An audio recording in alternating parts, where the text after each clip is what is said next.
We are live reacting to things once again. We are reacting to the confession of a former DSA organizer. It seems like a podcast like interview format, and this is the topic. So, This will be before we intrigued to really learn dive if deep you were into it, once. I will ask you, Dragon, why did you pick that first video? Mm, I've been looking for stuff that's better to explain to DSAs. Because currently in the US, you're not hearing a lot about what's been going on with the Democrats. The Democrats are saying, well, the narrative is the approval rating of Trump's in the toilet and other things. But what people are missing is the civil war going on in the Democrats. They The are divided based on what I heard. So Democrats have been they've been embracing extremism for a while. So the Antifa folks and the thing. So think of it as progressivism is worse than liberalism. It's like a disease, it takes over a body. Socialists and Marxists, basically, what used to be, they would worm their way into systems. Now, progressives are a very interesting breed. They don't care where they hail from if they can subvert a party, but progressives can't openly run as that. But what's been happening is, and every so often in the US, we have this resurgence of the one we're going to go over Tuesday is the more documentary that goes into the roots, and you hear about Hyatt is what a lot of them are based on. This one is a guy who used to work for the DSA back in. There's a lot of stuff you'll see in the early organizing of DSA. The DSA has surprisingly been really good at getting ground game up, but there is something very important about the DSA.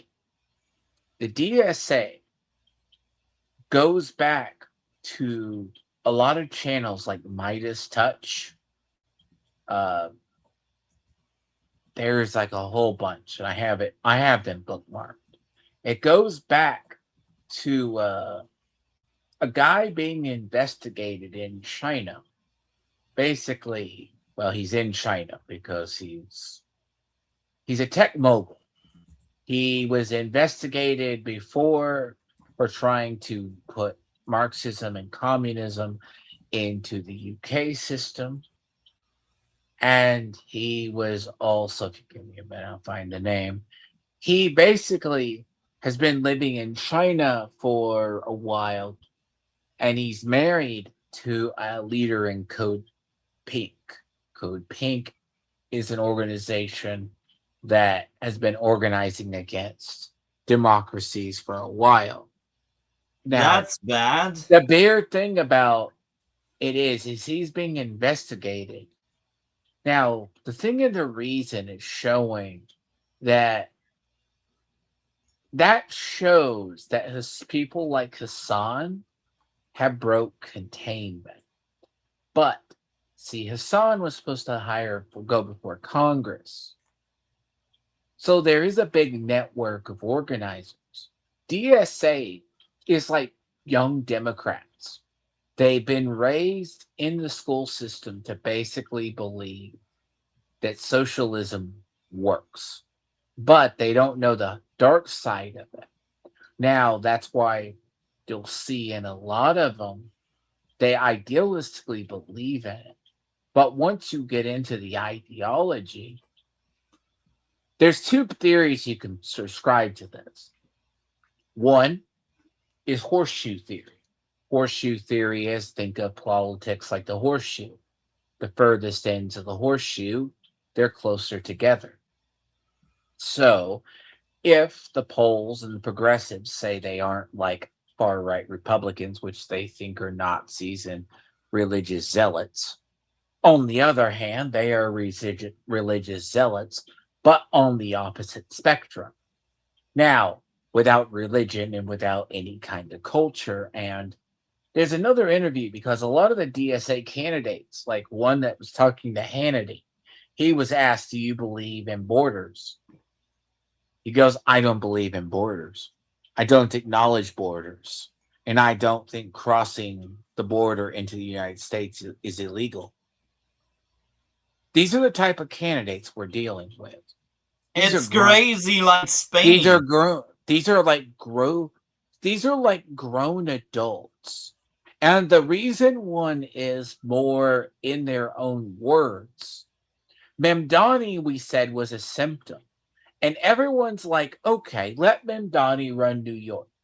New York has already been going downhill and losing wealth for about a couple of years.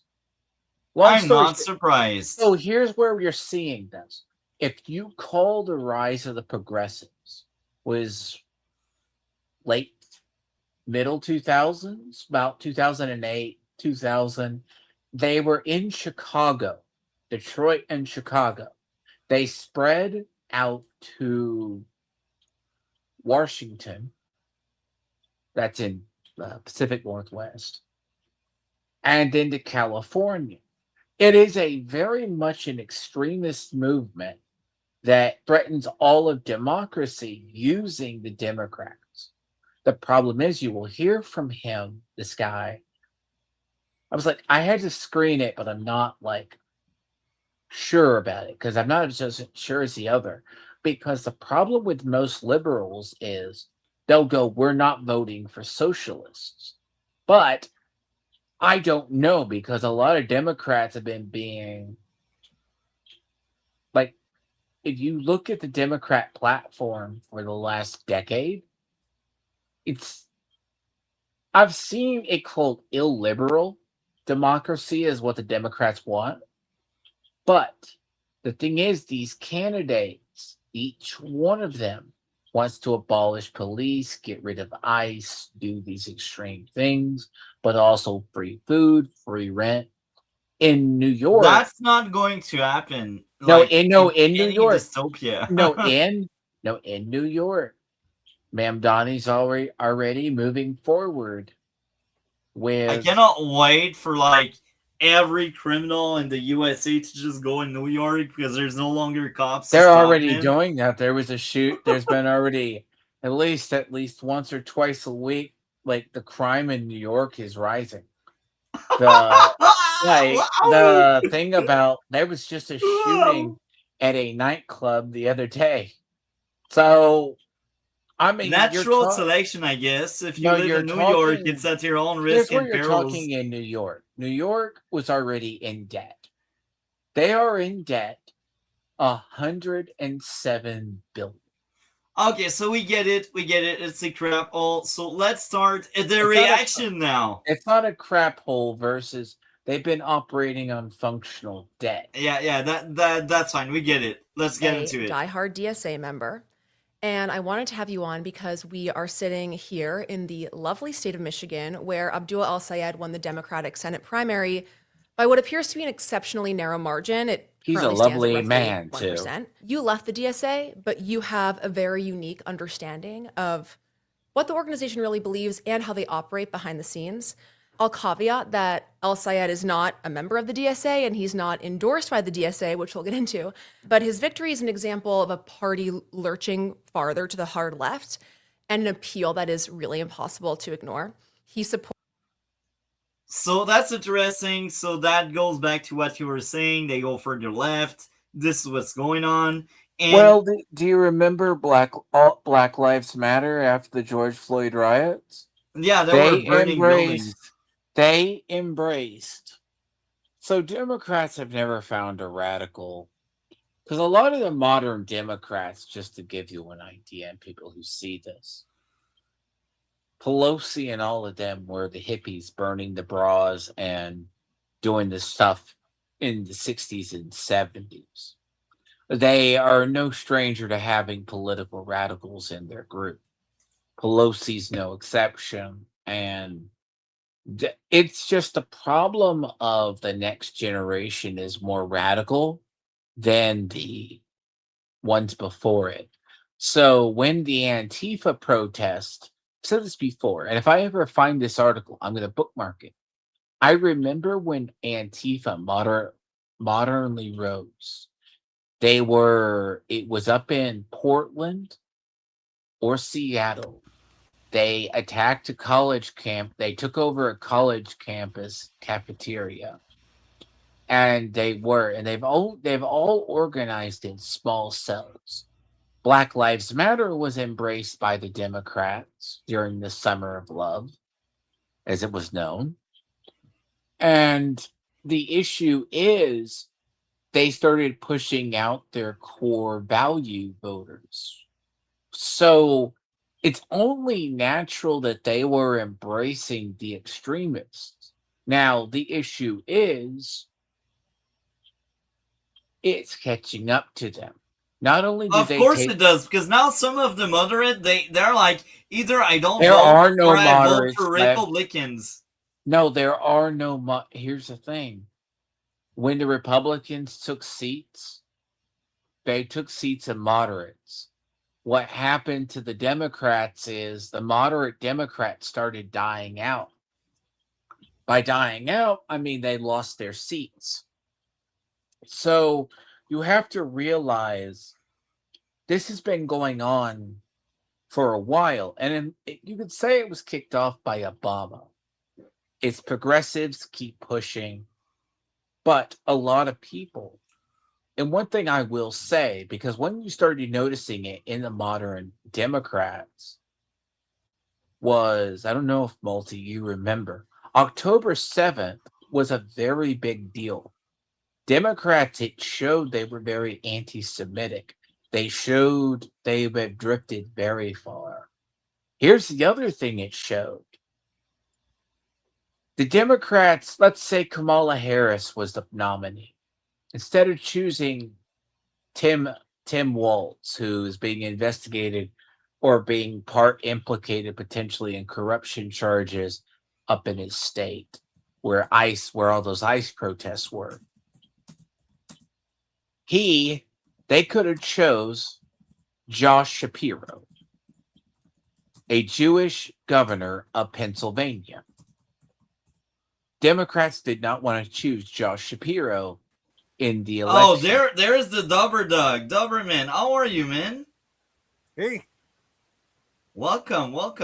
We talked about the far left, apparently. I know. I was just listening, and it is an interesting conversation, and I'm glad to be able to be part of it. Let me say the other part of this, what people don't get. Yeah. Josh Shapiro is a Jewish governor, votes Democrat. They did not want to put him second to Kamala Harris because October 7th happened. Now, there's a schism in the Democratic Party we saw. There's literally the anti-Semitic core that was developing. And people see this rift more now, but they chose Tim Walz, who was a radical himself, to go under Kamala Harris, and of course they lost. Yeah, can you explain why Shapiro would not be a better candidate? Shapiro would have been a better, like, if you're is the Jewish question, do the leftists hate Jews so much that they would give up the presidency? Yes, I think they would. No, we've been talking about this for the last 3 years. It's Josh Shapiro would have been the best candidate. Well, if you put him as a VP candidate, because here's what people don't realize. But he's actually a good guy. He would have actually been a good president. Well, the thing about what you have, and this is what gets people with the Democrats, and I've often said the Democrats are broken by all of their people. And I know you hang around with Aiden's people, and I know what Aiden says about certain groups, and she's gone off the deep end for years. But I gotta say, Dragon, the Jews are white, so that's another reason to hate No, them. no, no, no, no. Don't. I deny, as a member of the white race and a high Don't go member, there if you're gonna. I deny them. They're not white. There's a difference They're between. as white as Koreans. Okay, there is a difference where. Okay, the difference when people talk about Jewish policy, right? It's how much we deal with Israel. And exactly. there's a difference between a Zionistic Jew that lives in Israel and a global Jew.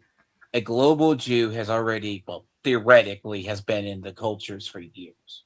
Yeah, they happen to be. But there has been something in the Democrats for a very long time. And this starts off in Europe. You could see the rise of anti-Semitism. This guy touches on it later on about the conspiracy theories. They literally start quickly. Sorry. So they believe that the conspiracy theories. So Democrats prove themselves by not choosing Shapiro. Yeah, exactly. They chose because that was of the entire point. They knew that they wouldn't be able to. They thought in the grand scheme that they wouldn't be able to win the national vote. Not with Democrats, no. If they got Josh Shapiro. If they put Josh Shapiro as BP, even though he was the best person, I'm not a left-wing person. I'm definitely not a left-wing person, but I would have voted for Josh Shapiro over Trump. Oh, so he would have won independent people, and that makes no sense. And what we're seeing now as a result of a lot of stuff the Democrats are doing coming down the pike is most of these people are all realizing the DSA started off as small student groups because what's interesting, Lucifer, have you noticed how Michael, sorry, if you don't, but did you know the idea that did you catch that Maher called out the DSA? I watched.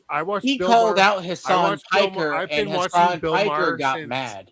I've been watching Bill Maher since 2011. Bill Maher called out Hassan Piker and the DSA. Yeah, and he knows exactly how crazy they are. He knows that he is literally a centrist, but like a left-leaning centrist, and he wanted everyone to be left-leaning centrist. But then everyone on the left decided, oh, if we just go super hard left, and we can make everyone super hard left on our side. That's all we have to do, and we can get votes. And that's why Hassan Piker exists.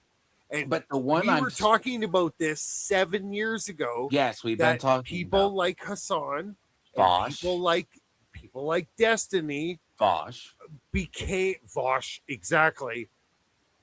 Sam Cedar. We're complete. Sam Cedar. Yes.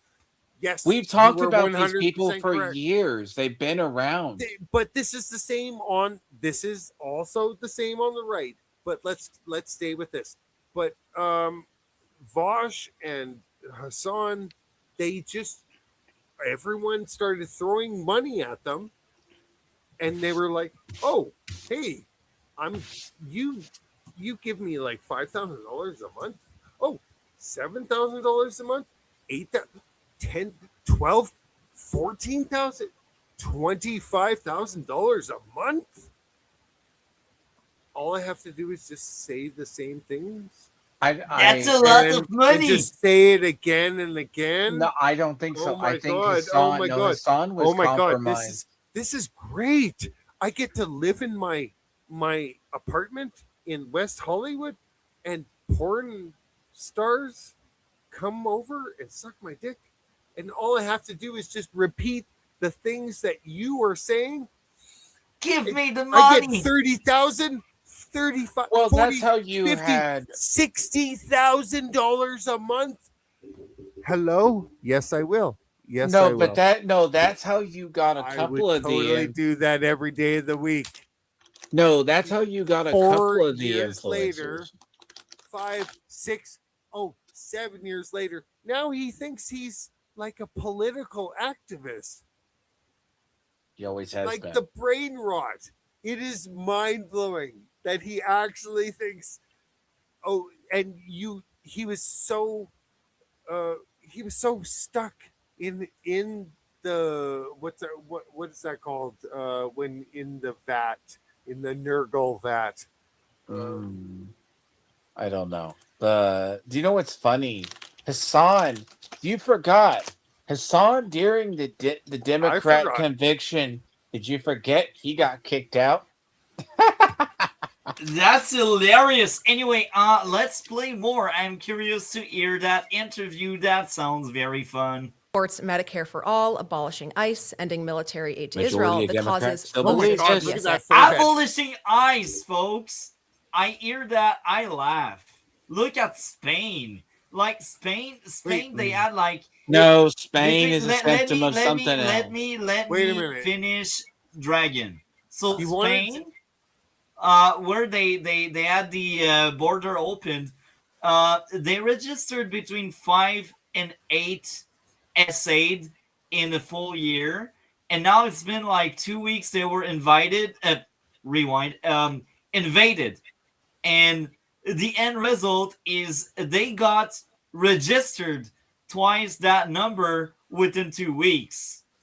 So if you abolish ICE, you will have the same result, folks. You will have your registered essay being doubled because crazy they're people will come invaders. in. In every like historical like book that you've ever read, anytime people invade another country to take over or loot them and just take over, they rape and they pillage. That's what they do. That's what the armies do.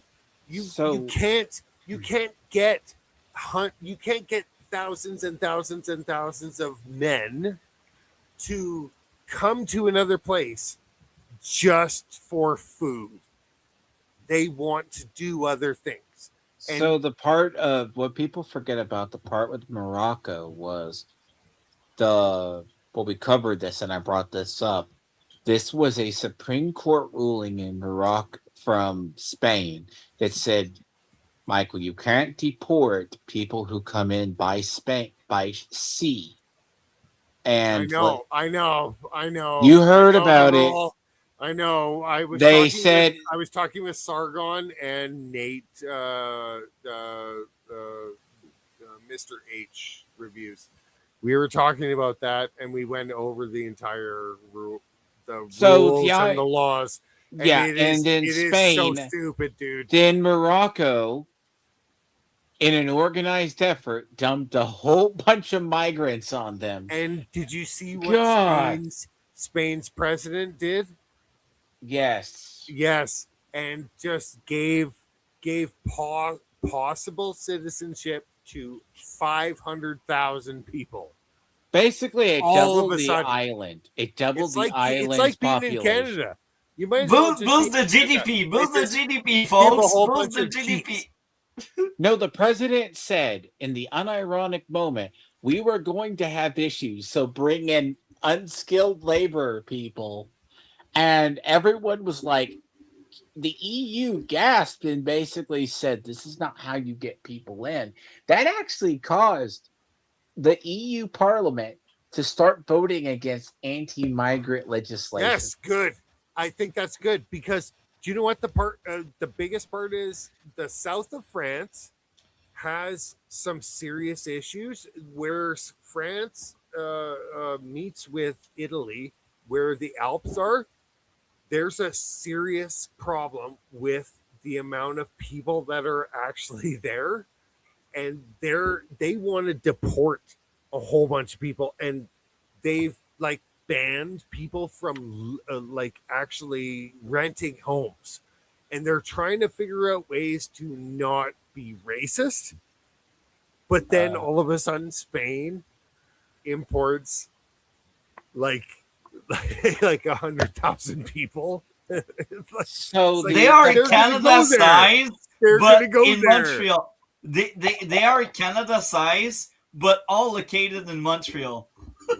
So the Oh my biggest God, problem dude. with Europe, I can't believe what's going on in the northern part of the border, but like Ottawa and like around there between Quebec and Ontario, it must be going stupid because all the Indians are trying to find land to have towns now.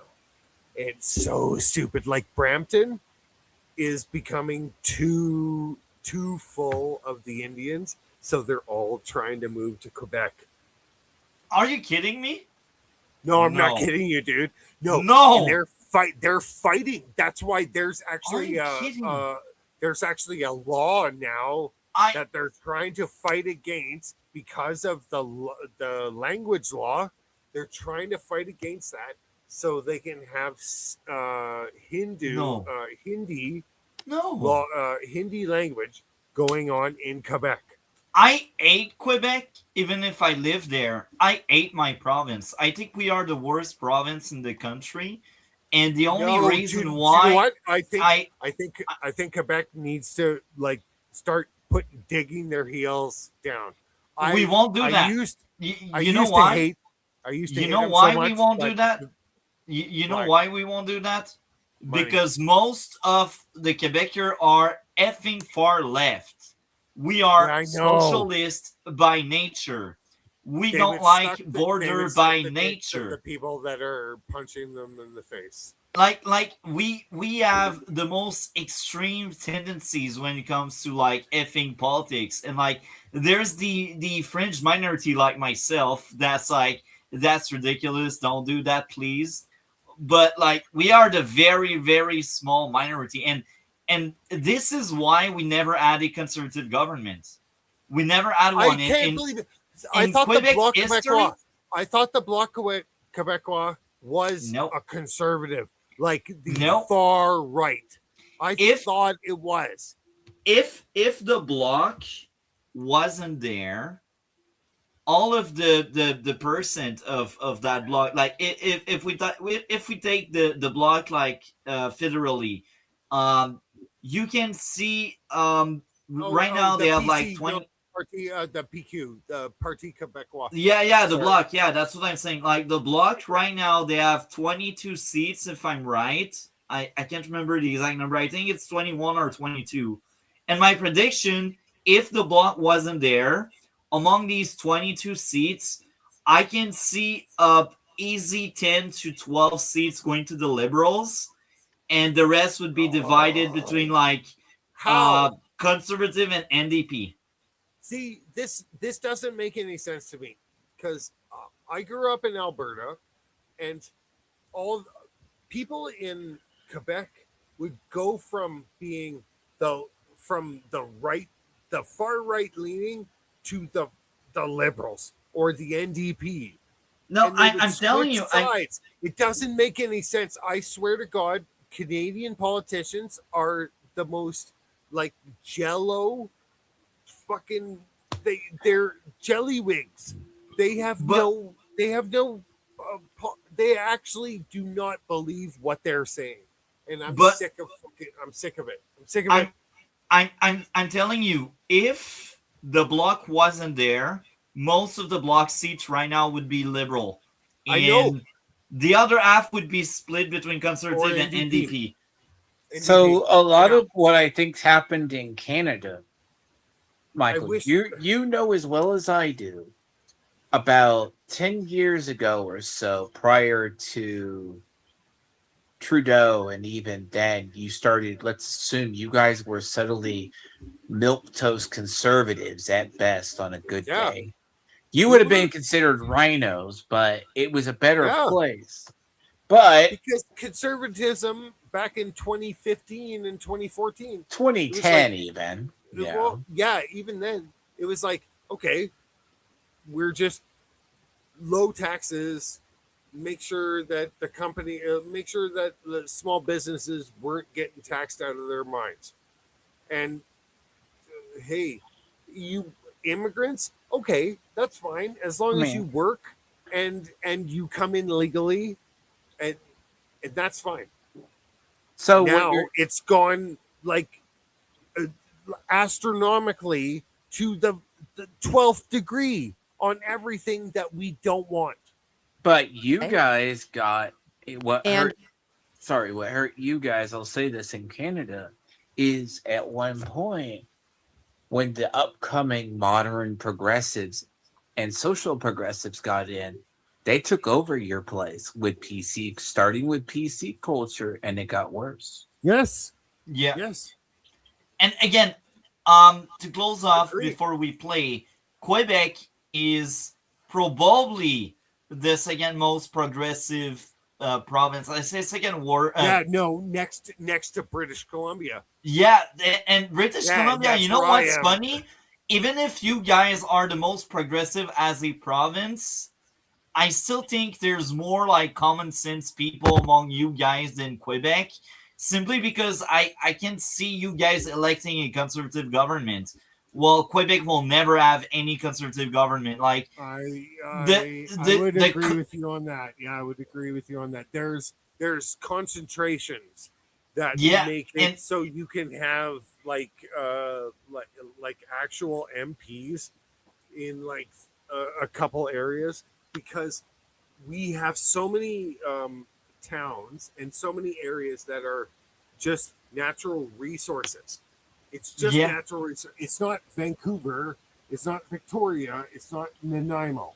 Now, I'm in between Nanaimo and Victoria, and our entire life, all of our money is lumber, coal, all of our mining, and just and vacation spots. It is one of the most beautiful places on earth.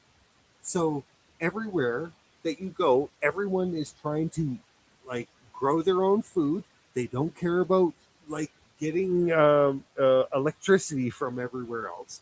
They want to like have windmills. They want to have solar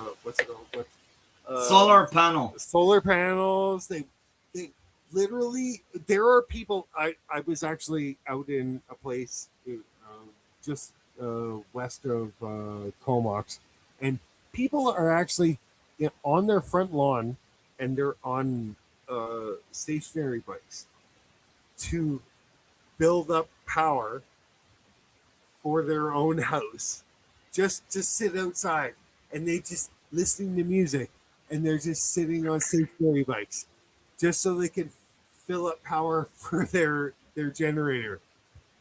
I'm not kidding. But this is like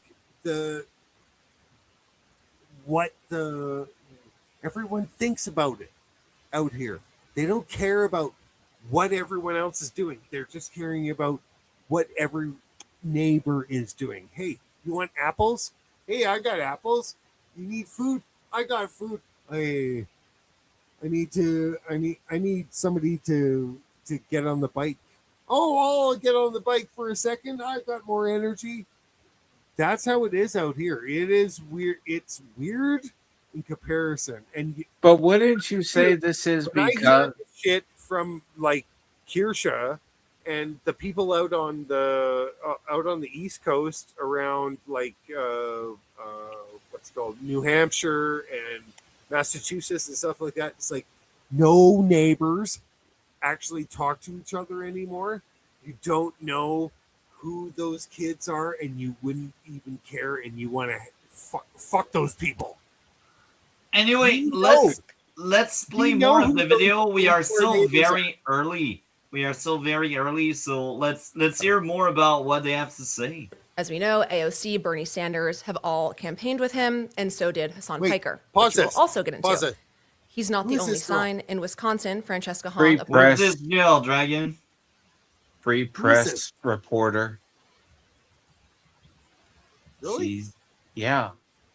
Okay. Yeah, let me say this, by the way. They're talking about in the same state as Saeed got put in.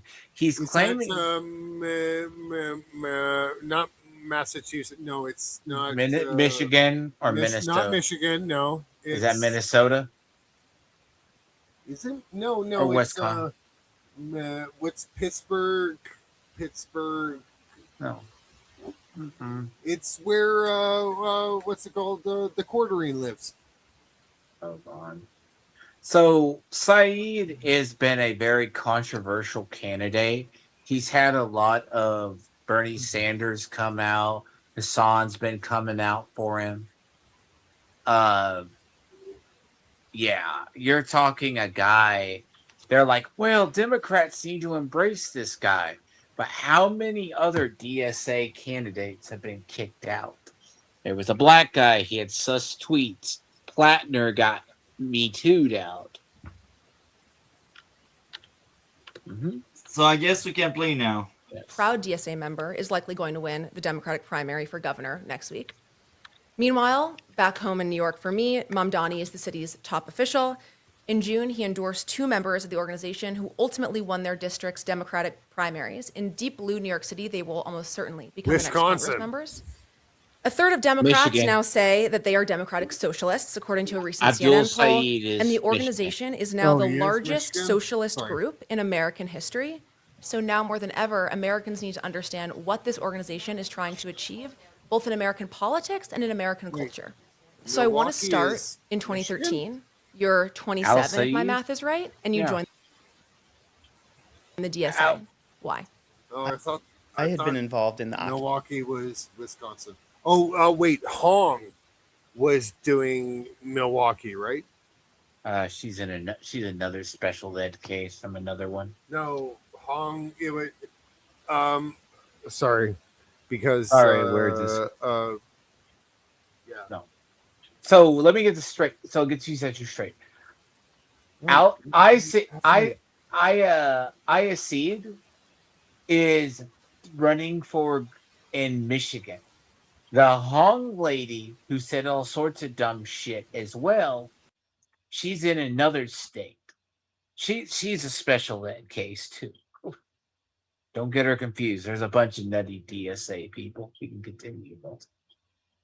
Oh, so the Doberman left apparently.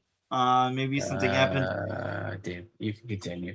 No, so Occupy what? Wall Street movement in Iowa, and had been involved in my own union at the university. Occupy Wall and had Street. seen Almost some forgot pretty about extreme groups on the left. So I can just tell you one story to illustrate. We had an organizer who would come to campus to help us organize for our union. And one year he came and he said, Jake, we have to support Gaddafi against U.S. imperialism. And it drove me to DSA because at the time, DSA was a much more pragmatic organization working on bread and butter issues within the left wing of the The left likes so much to mention pragmatic approach. It's like their favorite buzzword. It's I wouldn't say fascinating. this too. He was originally, I forgot, because he said he was originally in Occupy Wall Street.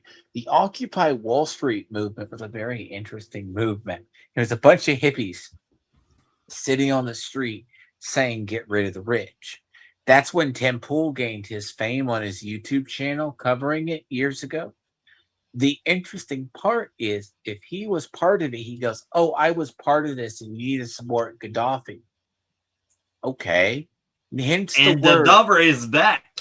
Hence the word he said U.S. imperialism. Because this guy was already radicalized because he was supporting Occupy Wall Street.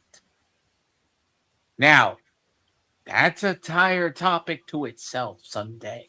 But these are organizations that all lead forward. We continue.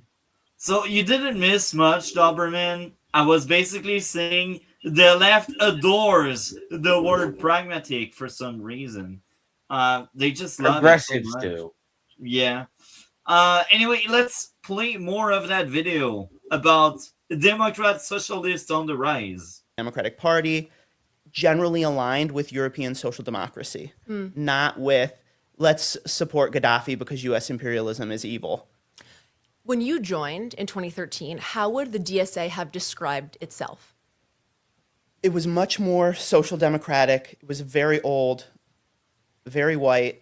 I can remember in 2015 in God, God. the way he Oh my says God, it. this is the most soy guy ever, and it is like the like a 6 girl that would actually be a 7, trying to tell him, okay, come on, you can actually come out of there. Come on, tell me you can be actually an alpha male. And he's like, No. no, No. I can't get it up. I want to It's like say literally the most beta bullshit.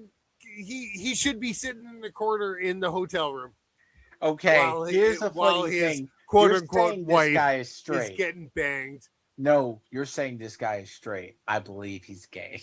But I'm not. I gonna also say- believe he's no, he he's- has a wife. He's, No, he he has a is wife. maybe but- bi-curious or some crap like that. Yeah. He looks like what's his name from Buffy? Who's the guy who made Buffy? Buffy the Vampire Slayer. Fuck. Um, Guy he did one of the Who early you're Marvel talking films. about, but I can't remember his dang name. who's The one- Josh Whedon? Buffy the Vampire Slayer. No, that's not just Sweden. Yeah, it is. Look, No. you put a picture beside this guy and say this isn't Josh Whedon. I think it's Josh Whedon. I'm terrible with Are names. you sure? The thing about you see a lot about these activists, they move from one group to another group, man. They always do. Because if you hear it, he goes, the whole party was white. You're right. Ooh. Just Sweden was the guy. Anyway, I just wanted to say that it's hilarious how it started. There's a bunch of white people. It's like, bruh. Like You're white. if they're Muslim, it's because they know they can use you to get in power, and then they will quick you like that. Yes. And I will tell you this, like the African, they are liberal, so but they are not really involved in politics in general. That's the big thing. Like they are not necessarily aware of what's going on, and they just follow the sheeps. So that's why there's no other colors than the whites in this meeting. I just want you to notice the way he said they were too white. I Too heard white. that. No, this is The whites are the one getting involved. I want to say this. There is a Michael knows what we're talking about because we've seen this for years. They ingrain in almost, I believe, and there's a section in Gen Xers and Millennials. They were raised and it was bred into their children through probably beating in through school, white guilt. And I Of course. swear Of course. it drips. There are people, like actual fandom, right?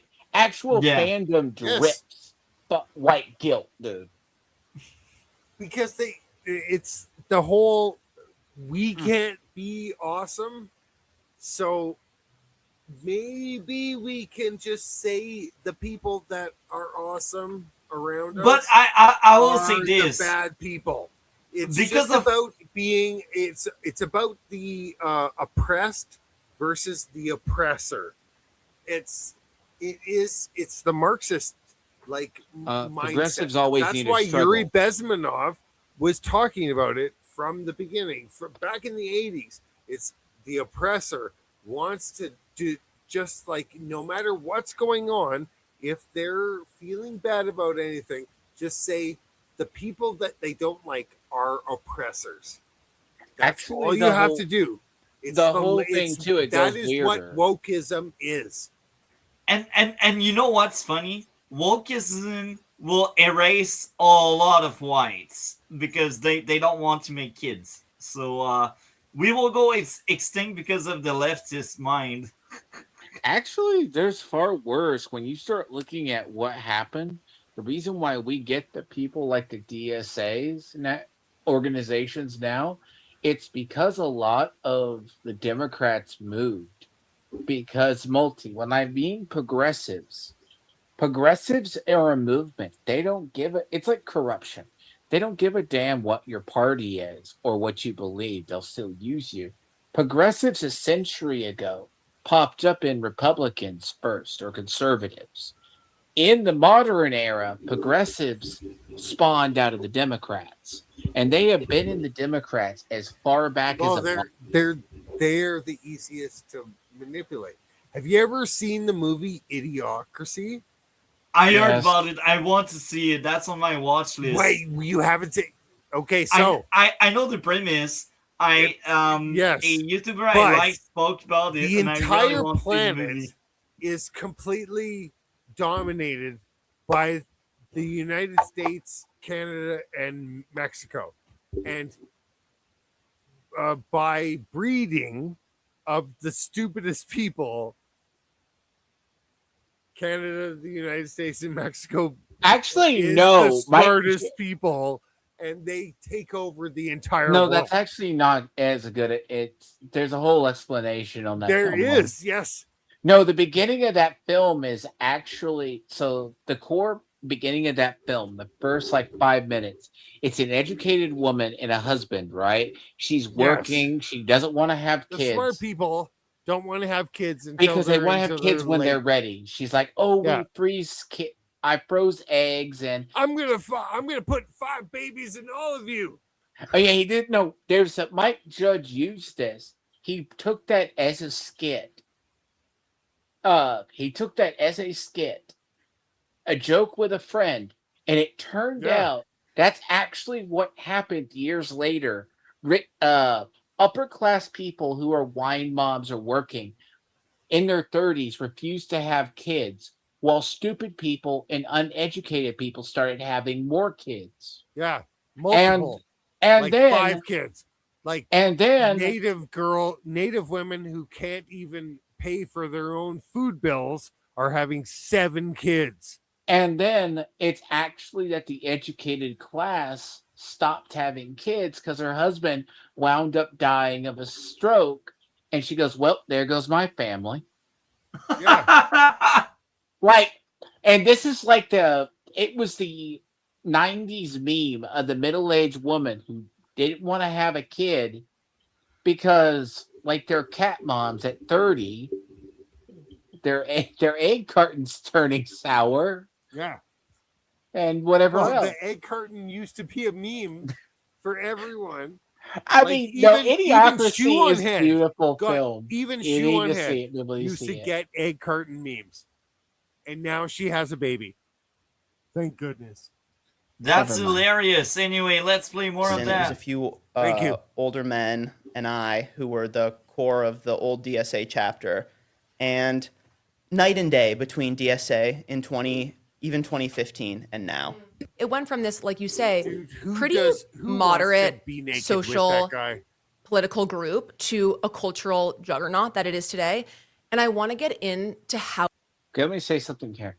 When I was trying to find stuff on the DSA, I was finding videos as far back as 2020 and 2021. It's a bunch of weird ass college students. Like, you remember, like, Michael, you remember the strange videos about Ma'am Donnie in the Yes. sweater? I know. And I've then actually they're gone starting deep into to, that. and you see them in like the Google Hangouts years ago. I know. Ugh. It's like trans Discord, like talk, like voice chat and stuff. Yeah. He is a creepy motherfucker. But let's talk about this. He does look like the typical Discord leftist, and she looks like somebody who is like, you should repeal the 19th and the 14th just because No, of her. she's not. She's just a. No, she doesn't really say. I've seen her before. Well, I would,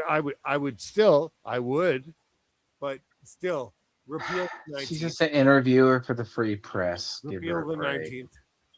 No, but the problem with this guy is he went from Occupy Wall Street. He got suckered into the DSA early. Like Tim They Pool. they were moderate Democrats in Like Tim Pool. 2015. Now he said people say they're a juggernaut now. They got a lot of rise from Antifa. We still look, we could track down how Antifa operates.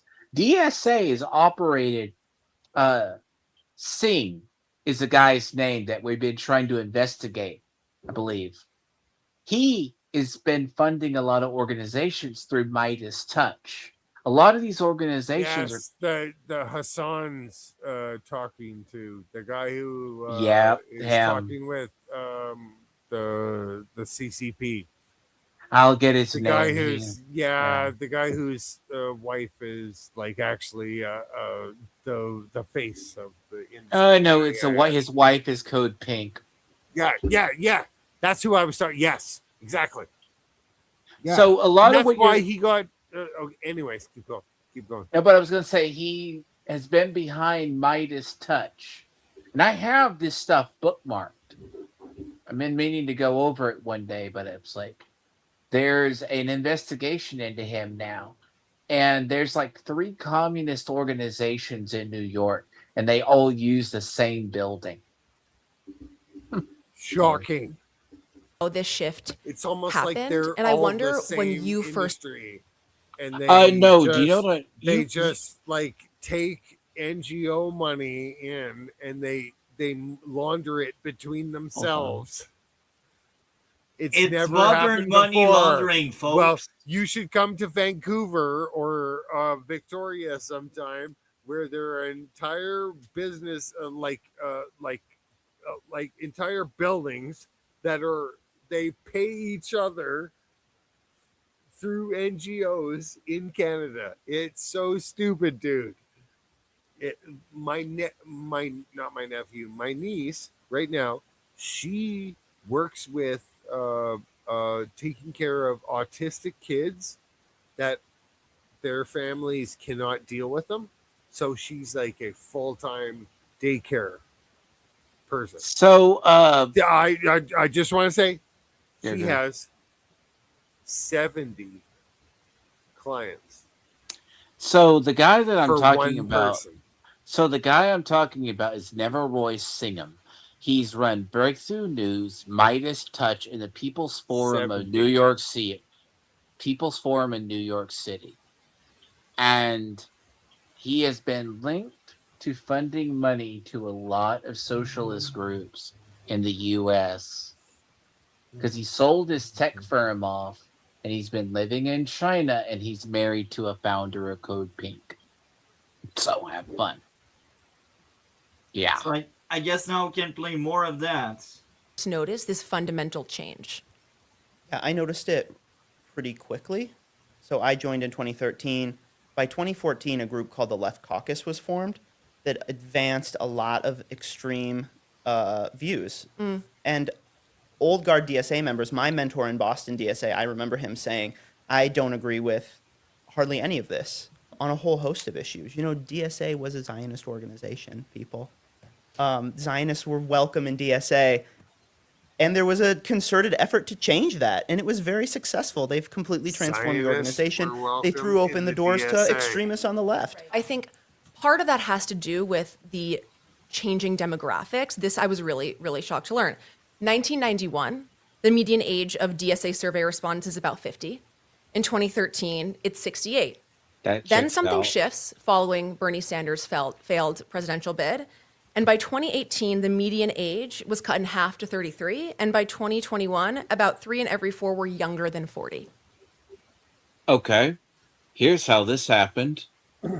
Because the bra-burning hippies, Michael knows this because we come from this side, Brief history lesson. Most of the people who are socialists are very not progressives, but they were the socialists aging out from the 70s were getting up there. Then Yeah, there and were a they lot had of money. yeah, and then they went into the education system. They started educate like Bill Ayers is an example. He started educating people inside. So sometimes in the generations, you started seeing more radical people, college educated folks educated. The reason why you're seeing the age group go down is the social economics is changing. On top of there were a lot of Bernie bros, which were young liberal people as a result of indoctrination. And I will never forgive Asmongold. Asmongold was a Bernie bro. He was. Well, the level of IQ for like the indoctrination level has really lowered a lot. A Like lot of the people are educated. We're at post-secondary like degree level. We're at a super low level right now, so it's easier to push people into They're hitting them early is the thing. Exactly. The thing that you're seeing, and this is in the reason one, you'll see a lot of college educated types. Those are the ones preaching the socialist. Now, what you're seeing now in younger people, as it's being younger, the reason why what's weird is this is why Republicans are finding out, and it's very hard to get young people into the party. They don't have to pay bills. The part of the problem with the socialistic votership getting younger is they are being brought up. The further the education system has been so infiltrated, there's been numerous teachers come out in high school. They go, "Who here voted for Trump?" Then they proceed to make that student look like shit. There's recordings all over the place that has been coming out over the years. These been teachers like for the last 4 years. For the last 4 years, it's been back when Trump's first term was. That was even happening in Canada, where would you support Trump was part of poll recognition in British Columbia. So when they talk about these younger students that are getting into college, they would get radicalized in college. So let's say 30s, 40s. A lot of people you see at the Mamdani rallies are in their 20s to 30s. Now, that's what's scary. When you're talking about... So I will pause here, Dragon. So Sparkle, we may be there for quite some time. We are still very early, so I'd say probably 2 hours. Will be good. So yeah, I think we will hit the 3-hour mark most likely, and maybe we will extend it a bit more. We will see how it goes, but we have another good 2 hours to go. So when I mean this thing about the voter, he knows what I mean about Michael. You know what I mean about it, because the Democrat they've been becoming more radicalized because they get more votes in these small areas. That's why they're going for that. That's why El Said go after El Said, make him like the a hero over there. But then Hong, who would totally lose, in the general. I believe I have to look at her poll numbers. But she would hey Hong, if she got through, she would totally lose. No, she's apparently how many DSA candidates have been removed? I don't know if Aiden's talked about it. I was wondering about that too. There was a black candidate. She doesn't want to talk to me right now. So. There was a black candidate. He was running. Oh shit. Oh fuck. Sorry. There Okay, was keep going. Keep going. So Plattner, up in Maine, got Me Too'd out of the party. He's the one who had a Totenkopf on his chest, Multi. Do you remember that during the hearing of the SPLC hearing? He's the one. That's far, man. I don't have that memory. He had the Totenkopf on his chest. He got elected in the Democratic primary. He got kicked out of the ballot because he was going to be Me Too'd because of a past sexual allegation. There was a black man, and I think it was Michigan. I have to look exactly where.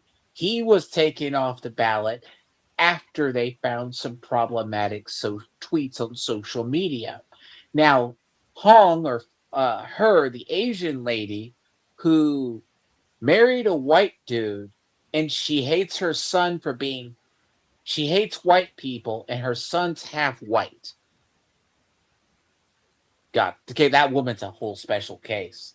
She is running in a district. She's like one of these people. Like, you can't make these candidates up because a lot of them, the Democrats don't want to push them out as the Republicans, like, kind of, well, they tried it with the Tea Party, but it didn't work. Oh, okay. I gotta go. I love you guys. See Hey, you. it was Have a good night, seeing you, David. Doberman. It was good seeing you. Sorry, Yeah. I gotta go. I gotta Take go. care, man. You take Take care. care. Thank you very much for having me on. I appreciate it so much. Always. So, Well, but you get what I'm saying. The voters Yeah. are getting younger. And the thing is, a lot of the people you see supporting the DSA are like fresh college students or in their 20s. most of the scholars in general end up being progressive because the way it is wired, a lot of the far left spend more time at school and learning and getting indoctrinated than having real life experience Practical. and actually being on the ground and like actually doing things and building things and working. Like they are privileged. I think the moment you are privileged, you feel like you can waste time on a school indoctrination and that kind of stuff. So I think they are surrounded by other people like them that don't really need to work hard to get through, and that creates that kind of entitlement and that kind of You got people mindset. like Hassan. Let me finish. fine. It creates a mindset where they don't feel like they need to work and they don't feel like they should be working because they were given off everything they had, and that's a big issue. And you have these teachers that are also indoctrinated that just spread the ideology, and this is what's wrong. This is why most students are far left. It's because it's an echo chamber in itself. Everyone repeat the same kind of crap, and everyone believes in the same kind of crap. And if you happen to be like the outcast in the bunch, you're ostracized, and they don't want you there, and they will reject you, and you won't be having any friends. And humans are people that do love having friends. So what's going on is the more right leaning folks, they don't really speak up or they leave. This is what happens. I think so when people forget, a lot of the people who are leaders in this movement are college educated. Hassan Piker, Bosch, I'm not sure about his education. Destiny is college educated. A lot of people, they do have some, and like Destiny's by far not stupid, but he's more rational. Vosh is very progressive, but amongst other degenerate things that man does. But when you look at like Hassan Piker comes from a wealthy family. He is the nephew of Cenk Uygur from the Young Turks. Their family hail from a very rich clan of Turks. They are citizens, but it's kind of with Hassan, it's a Nepo baby thing. Same with Vosh. Remember how Just Pearly thing started too? She was a Nepo baby. Yeah. So you got to realize a lot of people who are Nepo babies do have a different, better start. But Hassan has always been radical. It's not like he said it for shits and giggles. So the thing is, all these seeds, he was the one years ago. See, there was a period when Jack Dorsey ran Twitter and other social media was safer for liberals to be loud, but if you were a conservative, you'd be banned. He was the one that said America deserved 9/11. That's ridiculous. Basically, Hassan has said some really egregious things outside of his support for Hoopty terrorists and a bunch of other stuff, which I am surprised they have never hauled this man in for any terrorist charges or anything ever. Because, like, there was a clip recently that resurfaced, and it's a blurb, so take it for what it is. He said, verbatim, I want to bring in migrants to impregnate and erase white culture. It's to that effect. Tectone found it, and it comes from one of his old streams. And I'm not putting that past it was said by Hassan, because the issue is Hassan was edgier 5 years ago. But in the modern era, Hassan now in the last couple of months has become very verbal again. So you're talking about a guy that's why with the Reason one, you see more of it. But this guy that's telling on the DSA is a moderate, but he's going, look, they never realized that their party had a bunch of indoctrinated activists in there. Because I have nothing wrong with gay people. No one ever says this. I'll say this right now. Most Republicans don't. There's no problem with the LGBT. It's the QIA plus that destroyed a lot of the movement.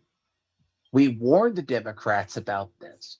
When you start embracing the minorities, the extreme minorities, you're going to destroy your movement.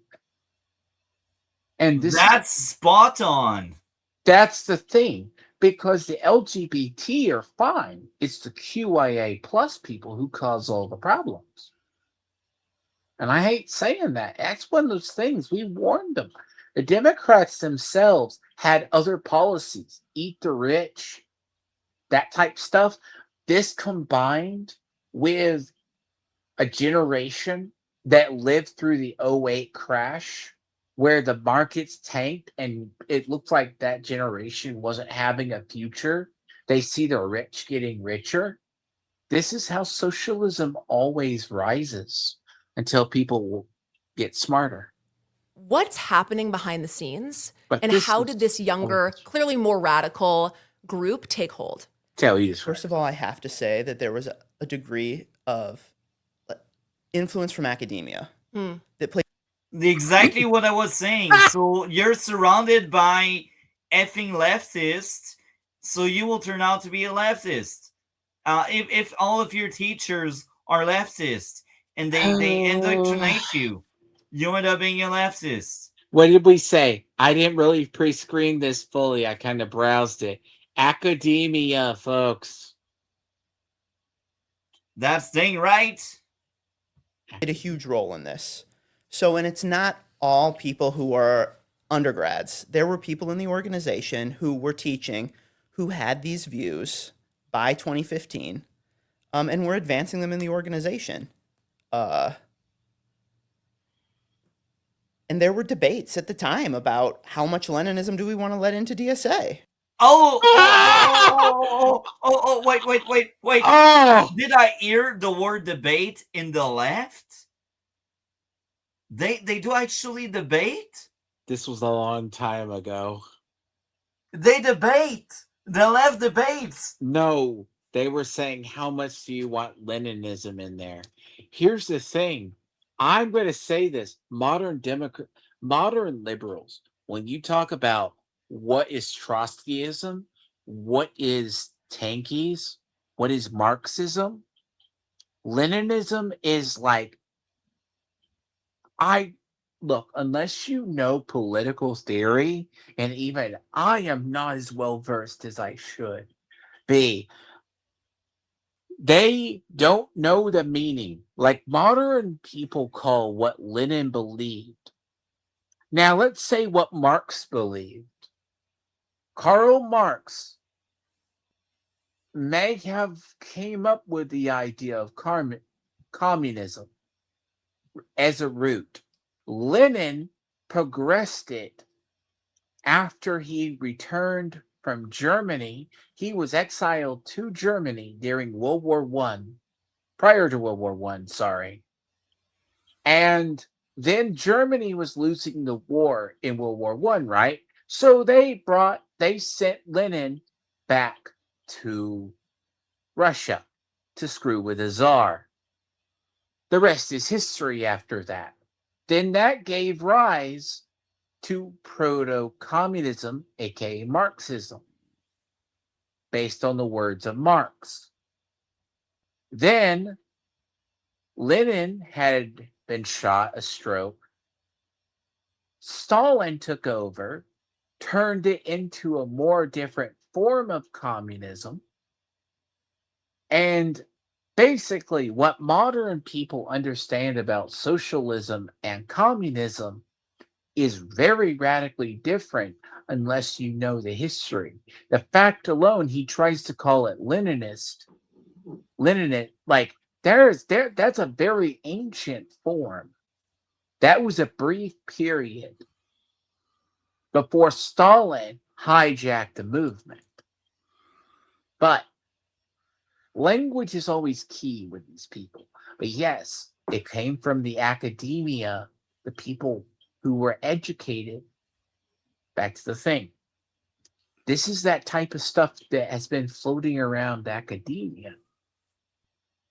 They say, how much Leninism And these people do we want in debate? Yes.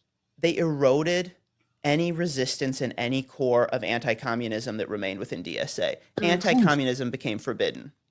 Right? This is a big evil thing to be an anti-communist. It's hilarious. Who? The open-minded folks, they don't want the open mind. No, like it gets the tolerant worse. Ones, they are not tolerant anymore. Fascinating. No, what he said too is key here.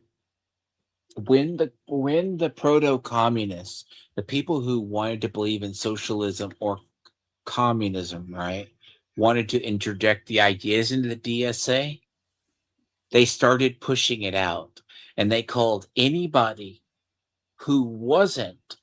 So there's this weird line between socialist and communist. Sometimes they're basically two sides of the same coin, but a couple of similarity differences. They pushed out the people who wanted the communist side, pushed out the socialist side, wore the socialist side as a skin suit. But by the byproduct of it, there was a lot of stuff. They also then said, as a policy, according to him, you can't go against communists, say they're bad, because there's always a feud between actual socialists and actual communists. What really winds up happening in history is the socialists lose. Usually the communists rise in the organization. But that means that the communists, that activists that came in around 2015, 2016, gained leverage. And the original members were called heretics or worse, and exiled. Does that make sense, Multi? It It's does. they That came sounds in, like the left. they came in like a big giant wrecking ball into the DSA. You're not socialist enough. We need more communism. What he's calling communism is the socialism that leans towards communism. And it gets very confusing in modern terms because people don't know how it evolved. But the fact, I'll say this, but that's how it evolved. And you can't do this. You can't hold this view without running all the old people who experienced the 20th century out of the organization. And I Yep. think that had to have been part of the calculus, that they didn't want any internal resistance. And so there were instances where people were, I think, the efforts were made to silence. That sounds like totalitarian mindset. Authoritarian mindset. You don't want dissidents. And again, it's coming from the left. There's a phrase, Multi. How many times you've heard me say it? Radicals eat their own. Yeah. And that's what was happening with the DSA. The people in the DSA now are very purist. What's weird about it now is, so it's not like, take feminism as an example. It's not that first and second wave were really bad. Third wave ate That's the when rest of, things ate the started rest of the falling movement. off. Third wave ate the rest of the movement because they became far too radical. Yeah. It's basically that the next generation is always sometimes more radical than the others. But every so often in a movement, socialists rise, they think, oh, we want some form of socialism. But when it gets in those people, they rise for about 30 years. So what he's describing is the organization wanted new blood. So you had to chase out the old blood that was there. Basically, you're recycling the organization. Does that make sense, Multi? It does. Basically, that was a plan.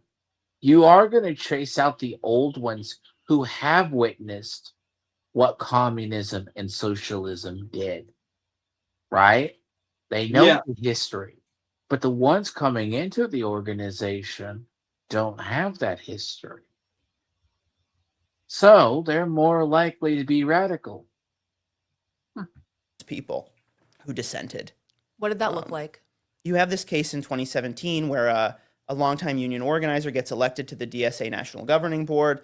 He had been an organizer in a police union at one point. He had very nuanced views on the police and unions. He gets elected, and then immediately there is this effort to drive him off the board because he had worked for a police union.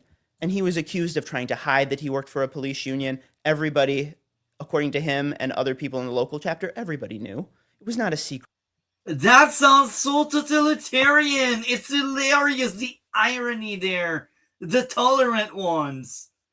I said it. I will repeat myself. Have you ever heard the phrase ACAB? Yeah. It's written all over the streets. All cops are bastards? Yeah, where that came from, around prior to a little bit of stuff. That's not a new phrase, by the way. And who do they want out? DSA hates courts as well as cops. But you know what? Why don't courts and cops? It's the jungle. People will essay, people will pillage, people will be the worst kind of animal because I don't know. Law and order. We won't have any like enforcement of anything. Like it's we don't live in this utopia where if you don't have rules, everyone and everything will be well.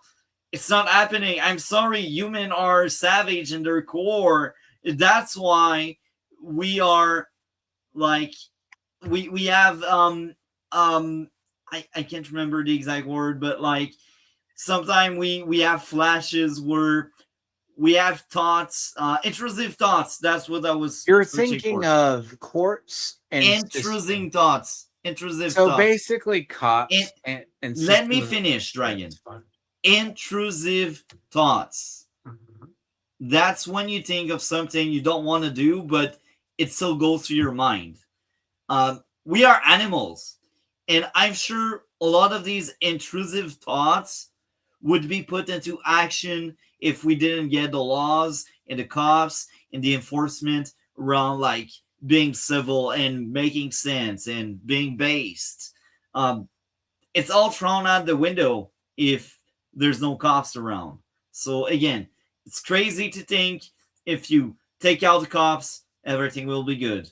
So well, what happens you're seeing in a lot of these DSA people, they're like abolish ICE, abolish cops, defund cops, whatever else. Remove these systems which even in a base rudimentary system that liberals may have started losing their religion, like believing in God and other type stuff, right? Here's the part that people often forget, and it's nothing against people if they are. They don't believe in God.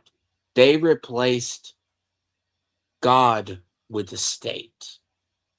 Yeah, Now, true. here's the part where once you start removing a divine entity or belief in God, and this is what we find in history, you replace that. And then the only thing that really holds humans together is a sense of law and order. A If there's none, system. they will create one. Oh Like no, there before will we be war, and then one will be created. and I will also say this. Like even before we had laws, judges, and charter and that kind of stuff, you know what would happen? Someone steal your stuff, you cut off their end. Someone deletes your brother, you will Kill delete them. him. So we always had a system in place. The big difference is sometimes we can be barbaric and dangerous and crazy. But there's always something. Always. But no, So but a lot of these people believe that you can just what you see in immigration policy from the Democrats, and this is some of them, they refuse to enforce borders. They want to bring in a lot of migrants and other things. They do it out of caring and the well, it doesn't matter that we've had laws on books for a while. This is why when you look at places like New York City, cops took their 20-year retirement and have retired. Cops are now at an all-time low. Like it's bad to be a cop in certain areas that are controlled by socialistic or DSA people. Like the ICE protests earlier this year, if you remember, Multi. yeah, The cops were told not to help ICE. That's from the city. New York, cop morale is at an all-time low and violence is going up. They're doing the basic bitch shit up there now. And they're undermanned because people retired. just imagine the chaos in a few years when like it's known that New York, you don't want to be a cop there because you don't have backup. Like just imagine all of the crime. It will turn like New York. I can predict that in a few years will be as corrupt and destroyed as effing LA. Gotham. No, it'll be like Gotham. it might be. The problem is it's like LA. LA is a beautiful city on paper, but We it has a we bunch will of see homes. so much crime in New York if they don't course correct that we will see vigilantes, man. I'm telling you. Here's the part that we said this would happen under Mamdani because it's lax.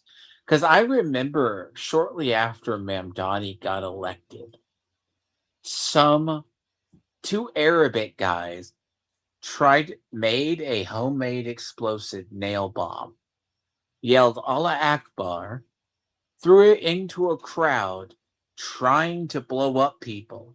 Mamdani refused to say it was a Muslim.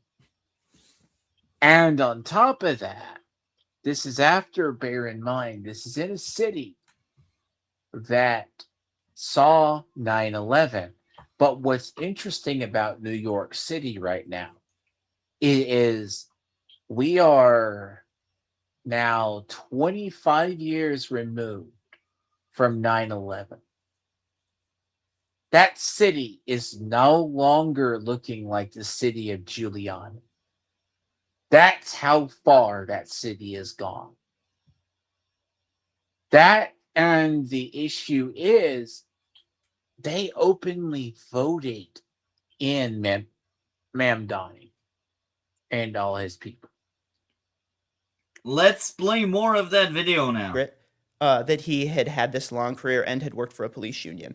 But this is happening at the time of Black Lives Matter, and they use this as a tool to drive somebody off the board who would have been an opponent of theirs. Do you think That sounds like a communist more here. moderate old guard of DSA was kind of acting similarly to how the kind of moderate Democrats are acting now, where they say there's this young group gaining steam and we're winning and it feels good to win and it's not worth the fight? Or did people just kind of leave? I think they genuinely had an openness and a willingness to dialogue and do it in good faith. I think the issue is it was not reciprocated. Right. Good faith. So Why am I not surprised? And there are still people from the old guard who are in now who have grave concerns, but have not left. Many people from the old guard eventually did leave because so many egregious things have been said and have happened with DSA that it is impossible for any real serious person who lives in the real world, who knows the history of the 20th century, to participate in the organization. So you become somewhat of a troublemaker within the DSA. Tell us kind of what you're doing and what you're taking issue with. Yeah, so at first... So the troublemaker, they are usually taken out. So I got rewind. I guess this is why he's doing a confession right now. He's no longer there because he's a troublemaker, and they don't stand for that. They hate it. They want everyone to have the hive mind. They want everyone to be on the same page. They want everyone to be so totalitarian on, let's all do one thing. Let's reject any difference. Let's reject anything that doesn't fall on our agenda. So I'm very curious to hear what he has to say. I would say there is in certain people in the DSA, at least public, you see a fanatical, like at least in the ones in New York, they're very fanatical and hive-minded. Of course they are. It's a purity of movement. So let's play more.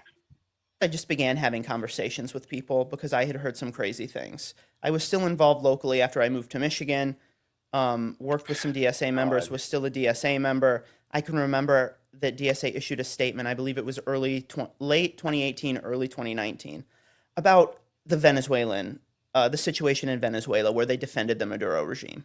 And I remember having a conversation at the time and I'm saying, that's crazy. Defending the Maduro regime, I'm not surprised on the left. It's hilarious. Like, they will defend anything that aligns with their values, even if it's immoral, even if the people suffer. Yeah. Like, if Venezuela was so great, why did 1 million of people fled that country? Now, let me say this too. The reason why we wanted to take out Maduro is we offered Maduro. Maduro was trying to be a mouthpiece for the cartels in South America, the Chinese, working with the Russians too. And he started, after a while, we had drugs and other stuff flowing into the U.S. We knew they were coming through Venezuela. We also know fentanyl and other stuff was coming through Mexico. We immediately clamped down on that side by getting rid of Maduro. Now, contrary to popular belief, Venezuela look, let's be clear. That area only knows dictatorships. It's fine. We just choose one. We weren't going to put the other person in power. But the fact that Democrats were going to side with a drug dealer, cartel supporter, that should say a lot, Multi. They're But extremists. It's that, crazy. no, they might just be so anti. The thing is, just because, but they also go, but they aren't bringing in drugs. You remember when we were blowing up all these boats? Yeah, That's where they were coming from. fascinating. What is going on?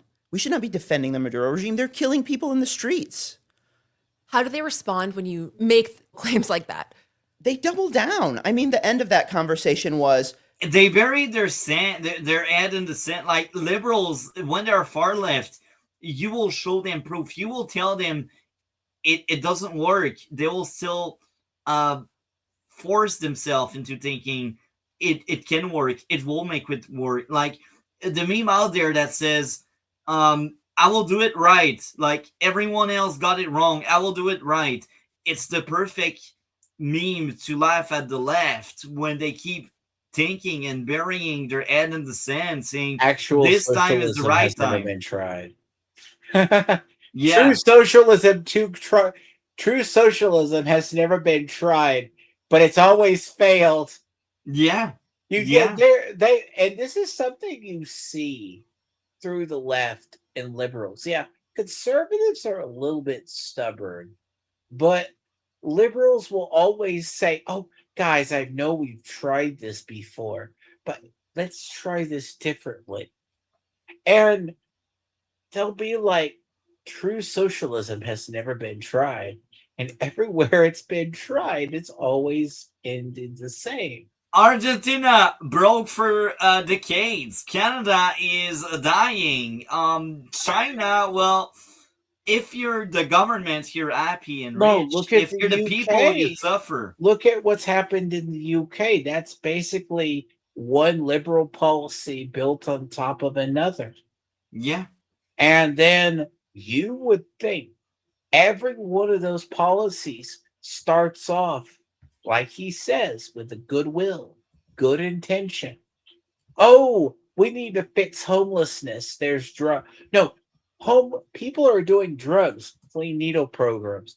People are still homeless, right? We need more benefits. Oh, whatever else. Every time, harm reduction. They do this all the time. 5 policies down the road, they don't realize they broke it, Multi. they bury their hand in the sand. I disagree with you. You were wrong. We have to defend the revolution in Venezuela. On a more fundamental level, how He are they doesn't get that. handling people like you who are dissenting? They I discard can them. speak from personal experience that if you dissent, there will be efforts to silence you. They use mob tactics, basically. So if you speak out, they will coordinate and a bunch of people will jump on you and denounce you, smear you behind your back, do whatever it takes to try to discredit you if you speak out against them. There was a local union in Ann Arbor who said it's too far to vandalize and intimidate the public officials. Vandalize.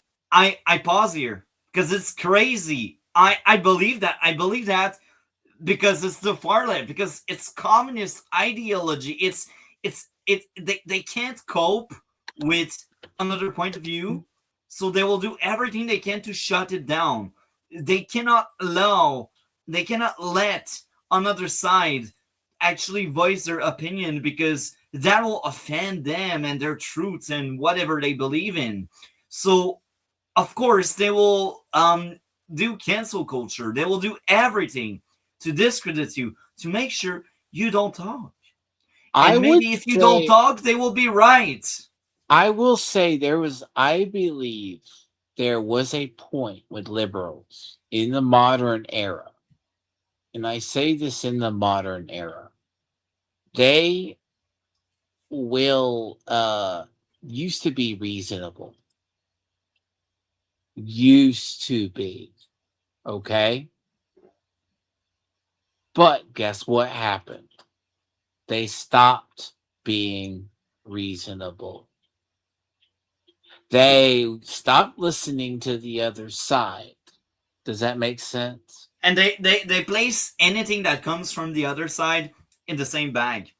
So what I mean by there is, because there are racists on the other side, they will say all of the other side is racist, or because the other side is like, yeah, I there's a few people that want to ban abortion, so the entire other side wants to ban abortion. So they do the really stupid thought process of it. If it fits one of them, it fits them all, and I think it's really ridiculous, because that also implies that you think that on your side it's the same thing, that if you believe something, everyone on your side believes the thing you believe in. And I think it's just stupid, and it's so disconnected from reality. I think everyone has their own experience and everyone has their own opinion.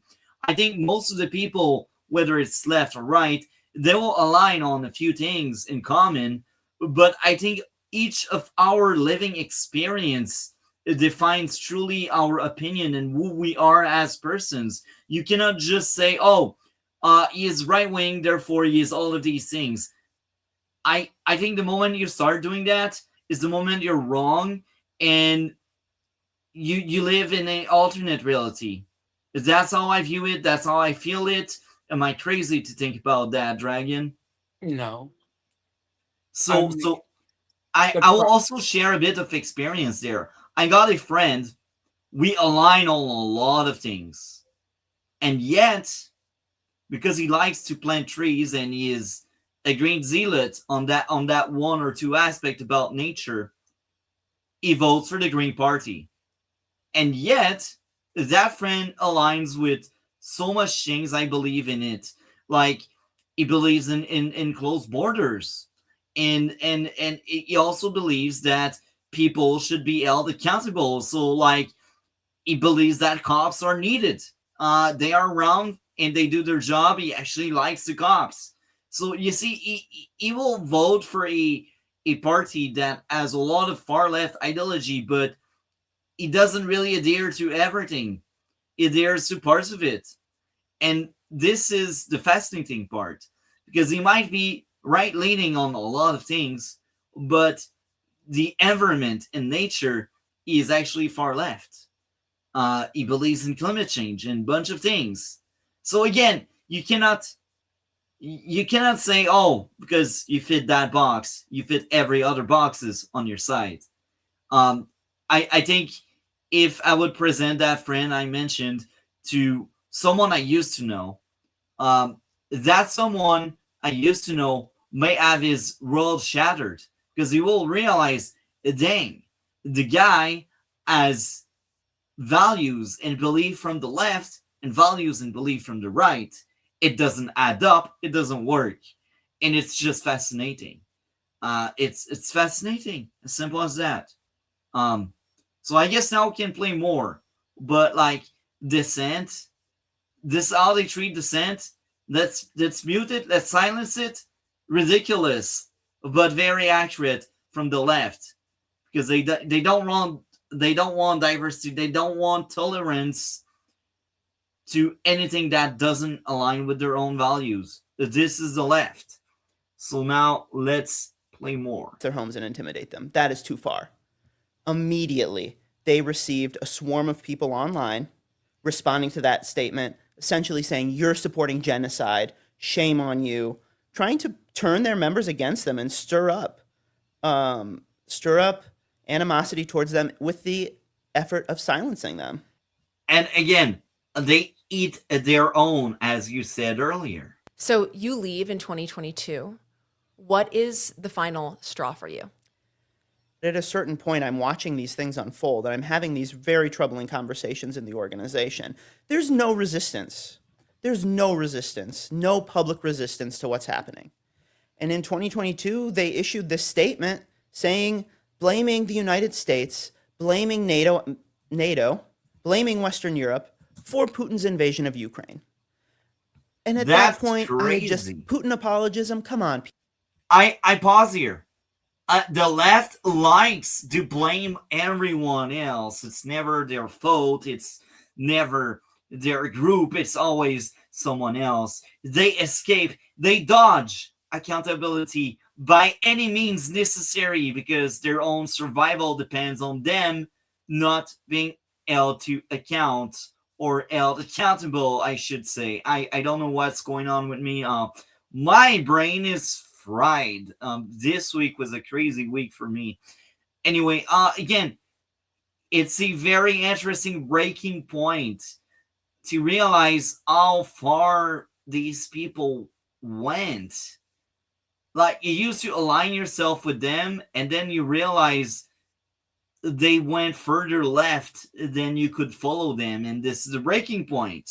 This is what is going on. They've been doing that since pre-Black Lives Matter. They've been doing that. As soon as they embraced Antifa and Black Lives Matter, everyone's like, you're embracing extremists. They're like, oh, they're fine. And every time we try to crack down on Antifa, oh, that's just peaceful looting. They turned the other direction because Democrats have this weird idea. It is basically another man's terrorist is another man's hero. If that makes sense. Well, It does. people. that's what we think. You're not social democrats. You're not democratic socialists. I wonder if 2022 and the years leading up to it, it's more of a moral awakening or political one. In other words, are you thinking first and foremost, I'm not associating myself with people who are pro-Putin, or was it that these policies don't work? Definitely there was an element that the policies they were advancing don't work. I mean, I saw where the organization was going very clearly. They were running into the arms of people I opposed. People who don't believe that Bernie Sanders is socialist enough. People who don't believe that Alexandria Ocasio-Cortez is socialist enough. They were running into their arms. So in part it is about policy. In part it's also about practical life experience.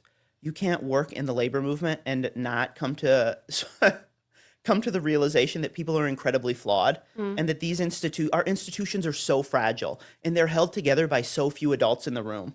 You do not want to turn these institutions over to children who have never run anything and who have had their bank accounts filled by their parents for their entire lives. We're going to get to the downwardly mobile elite of it all. I want to start by unpacking kind of the aftermath of this revolution. Just as the younger cohort is gaining steam, the old guard of the DSA is leaving or dying off. And after Mamdani's win, the national DSA more than doubled in size. And I wonder, having been inside, how you describe those new members and what the party stands for now, what that surge says. I would say a lot of the younger people are very, very radical. DSA itself makes a distinction, an important distinction, between paper members, who are people who... So radical, again, that's a perspective from someone that left them. It used to be one of them, but they are far gone. They are no longer making sense. They are no longer in our reality. They are on another realm. That's very fascinating. It's very interesting. I cannot wait to hear more about his take there. give the organization their credit card and never come to a meeting, and cadre, who are hardcore activist members who show up to all the meetings and do all the work. The cadre are incredibly radical. The paper members might be, think AOC and Bernie Sanders are great and let's get Medicare for all. That is not the hardcore that's running the organization. If you get Medicare for all, I'm wondering, will you still try to keep your border open? If so, how will you pay for Medicare for everyone? Like, how will you pay the doctors for the thousands and billions of people you will just welcome to your country? Like, something doesn't add up. You cannot want Medicare for everyone and also have open border. It just doesn't work. It's the recipe for a disaster. That's why a lot of socialist countries, they fail the moment they decide, oh, everyone everywhere should get everything. It doesn't work. It's wired to fail at some point. So let's play more. It is not. They are extremists. They believe, many of them believe, that any means are justified to achieve their goal. They are explicitly revolutionaries. They want to pull down our government institutions. They want to pull down our economic order. And they believe, they really do believe this, that they can build something better in its place. It's interesting. So I just listened to the Sankara interview with Ross Douthat at the New York Times.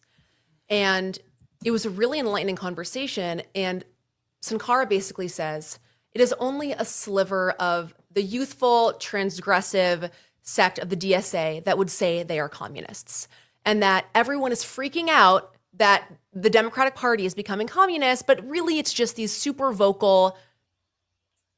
From the get-go, from my point of view, based on what I heard and what I know about the left, it's no longer the fringe, it's no longer a small number. A lot of leftists are actually far left. I think most of the leftists lost the plot.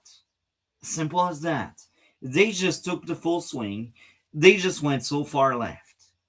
So again, I'm like, yeah, let me have some doubts here. I think a lot of the leftists that are not going far left are turning moderate or apolitical, or no, maybe they actually turn into being conservative because they realize, oh, you know what? They go too far with their communism and their socialism. So let's continue now. Young people. And I think you're saying that's not true. That's certainly not true of DSA, the organization itself. It's just not true. You can look at the numbers. I think the best numbers we have are from 2021. 36%, I believe, in 2021 identified as communist from the survey of the organization. Flash forward. If that percent is truly what it is, these are radicals. They are radicals. This is what's going on, and that's why it looks bad for the DSA from my point of view. It's a group of extremists. Forward to 2026, I'm confident that number has grown significantly. They just put out their new platform, defund Department of Defense, replace the president, Supreme Court with an executive and judiciary chosen by and subordinate to Congress, prosecute U.S. and Israeli leaders responsible for the genocide in Gaza, ending economic warfare against Cuba.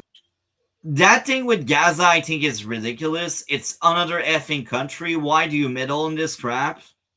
I hate it so much. Stop bringing foreign conflict on your country. And it's funny because I'm Canadian, and Canada, we love it so much. Like, we live on bringing other conflict on our soil. But, I mean, that's also why I don't fit anymore with that stupid country. Anyway, it's ridiculous. Stop bothering other countries for their conflict, you know?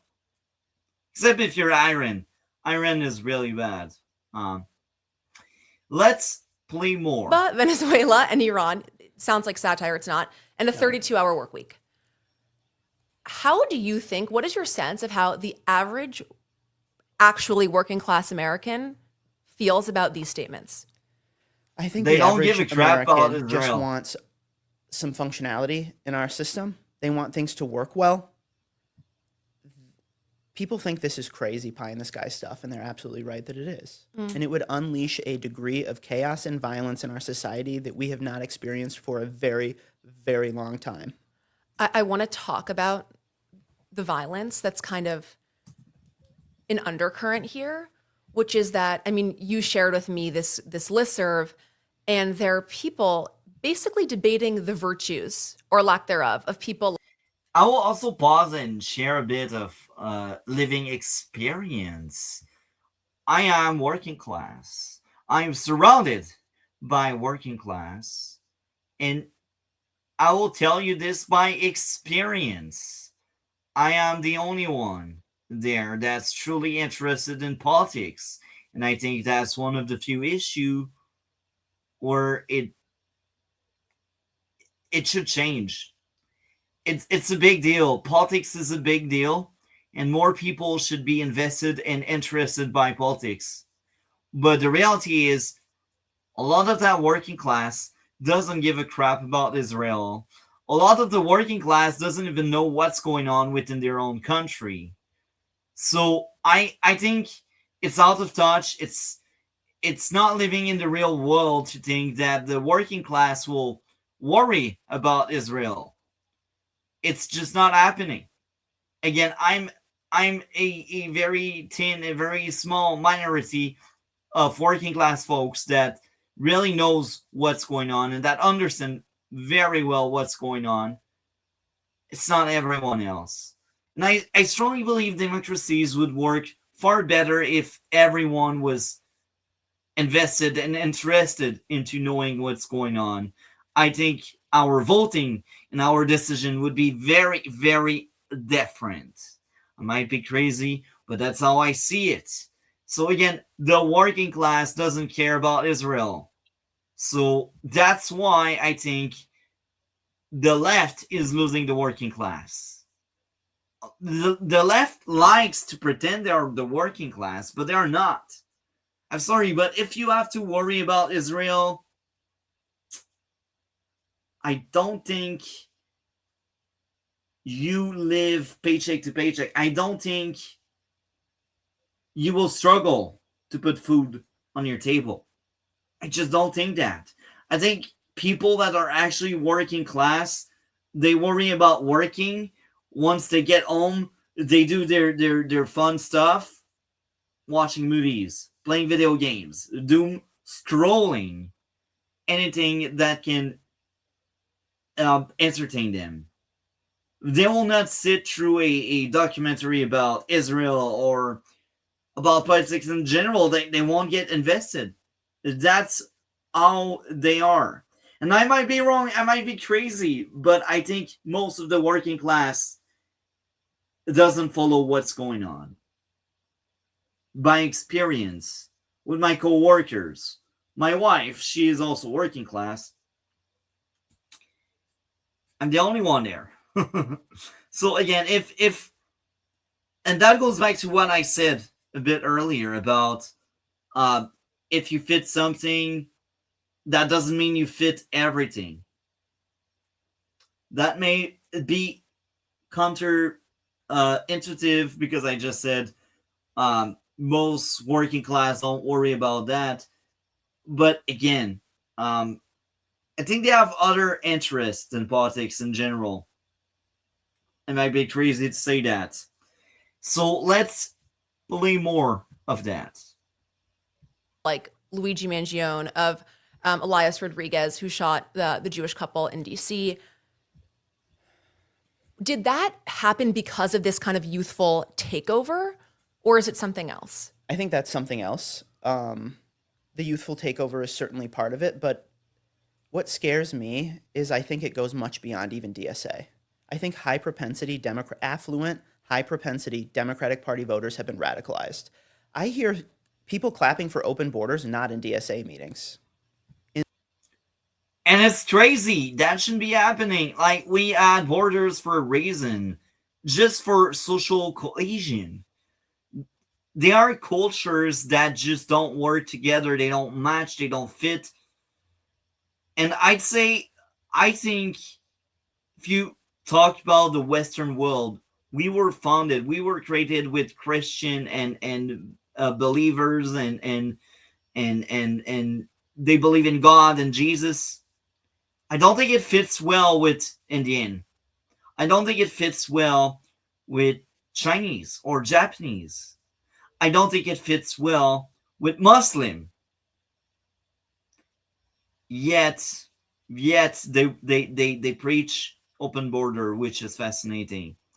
I think African and Asian, they can fit to some extent, because they have the same foundation, the same belief. They believe in God. Some don't believe in Jesus, but they still believe in God. So they have similar values. But even African and Asian, if they were born and raised there and they move on later on in life in the Western countries, they may find the adaptation very hard. The other day, my wife was saying, let's go in Africa, let's live there. Because she finds it very hard to adapt. Now she starts to wake up about what's going on in Canada, and she's like kind of worried because she realized, oh, it doesn't work with my set of values. So even her, that I think she can fit very well in Canada. She's aware, she's woke up, she awoke, she is more aware, and she believes that she is no longer fitting in that country. So it's fascinating. So all of these people speaking about open border, do you really realize what you're implying, what you're saying? You believe that anyone from everywhere, anywhere can come here and make peace. Heck no, there's war in the Middle East. There's war in Africa. Just imagine open border. All of these wars, they'll go where's the water, like in the West. It's crazy. Open border are a nightmare. We shouldn't be talking about it, but here we are. We talk about it. So let's play more. In like nice, suburban, very affluent spaces, people saying the White House Correspondents' Dinner was a hoax. The attack on the White House Correspondents' Dinner was a hoax. I was there. I can tell you that it wasn't.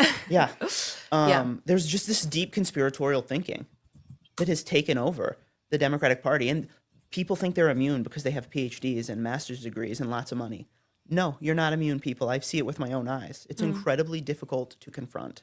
How do, I guess, both the old guard and I'm even maybe slightly less interested in the younger cohort respond, because I don't think they even know, to the very regular criticism, which is that we've tried these policies before and they just don't work. Look to Venezuela.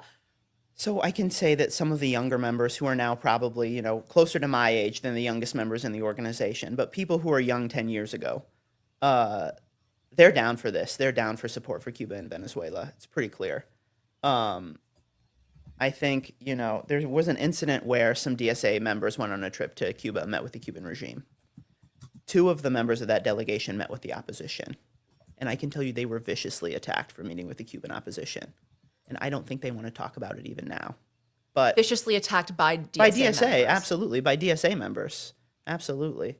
So I think they do use these tactics. They make it's very, very toxic inside the organization at the top levels, very toxic. Sometimes people will hint about it and talk about it on Twitter. But it is, I can't imagine what it's like to be in that organization. I've worked for some pretty toxic boards.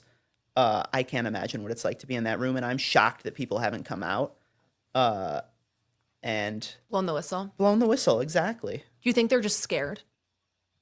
They have their heads buried in the sand. They don't realize how far left they are, or how indoctrinated they are, how brainwashed they are.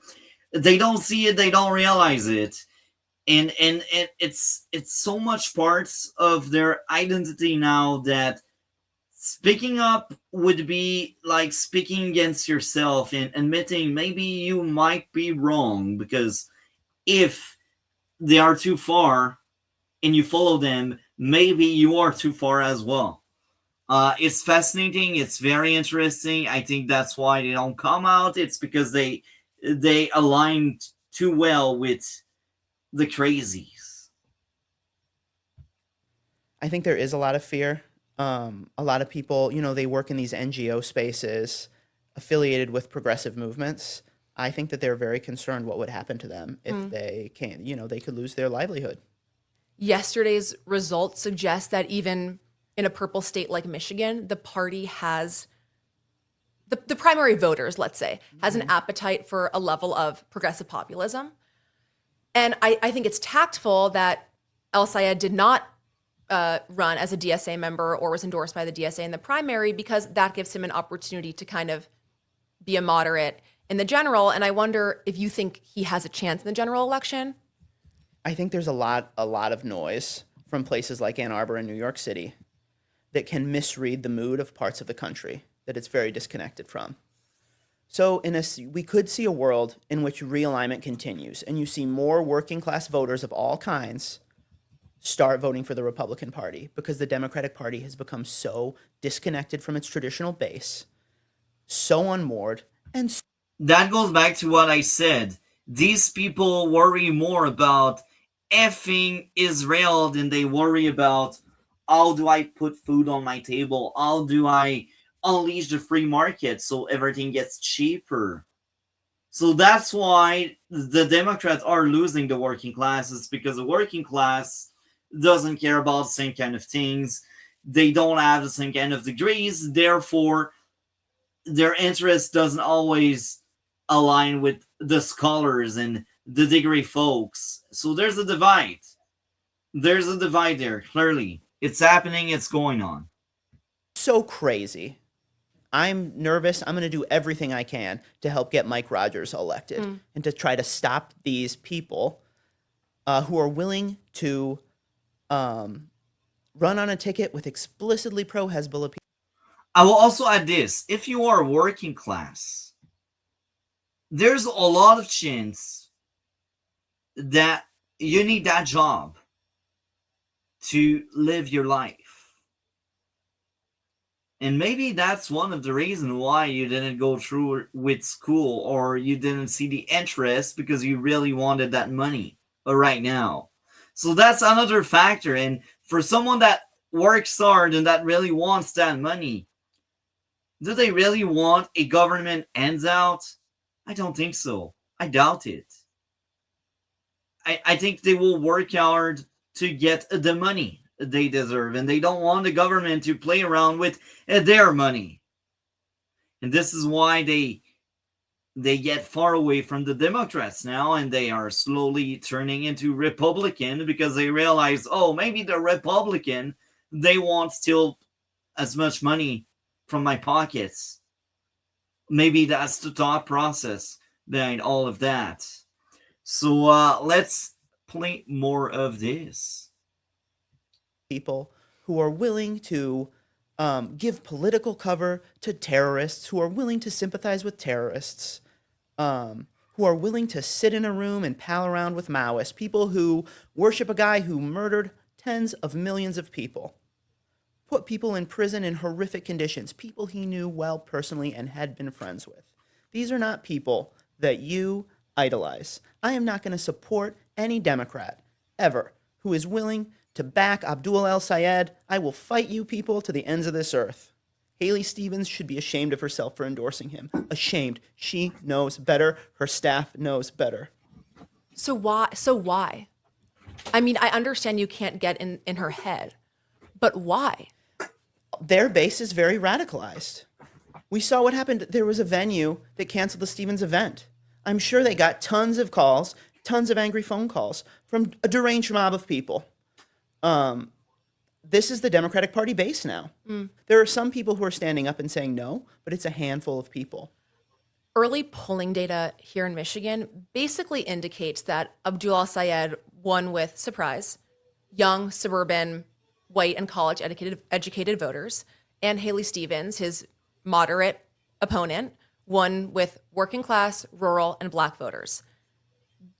Don't those results turn the entire premise of the DSA right now on its head, that they're for the working-class voter?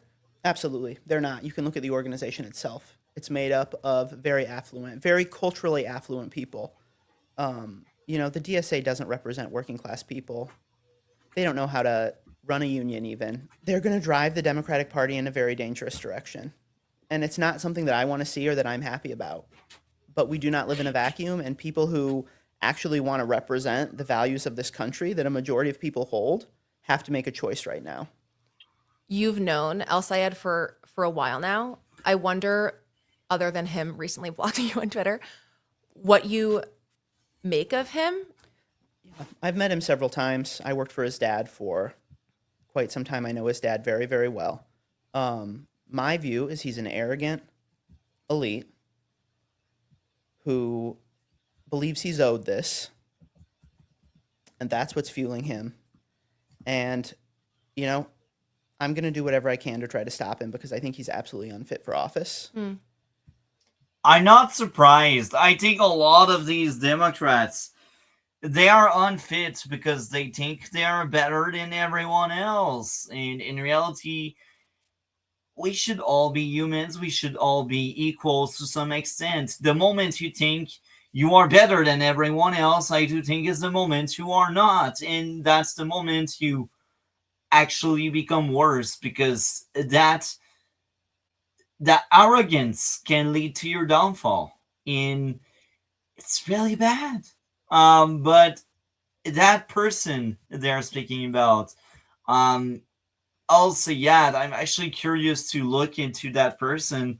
But it's fascinating. Another leftist that know better than you, because leftists are the truth and they are the reason. They stand above everyone else.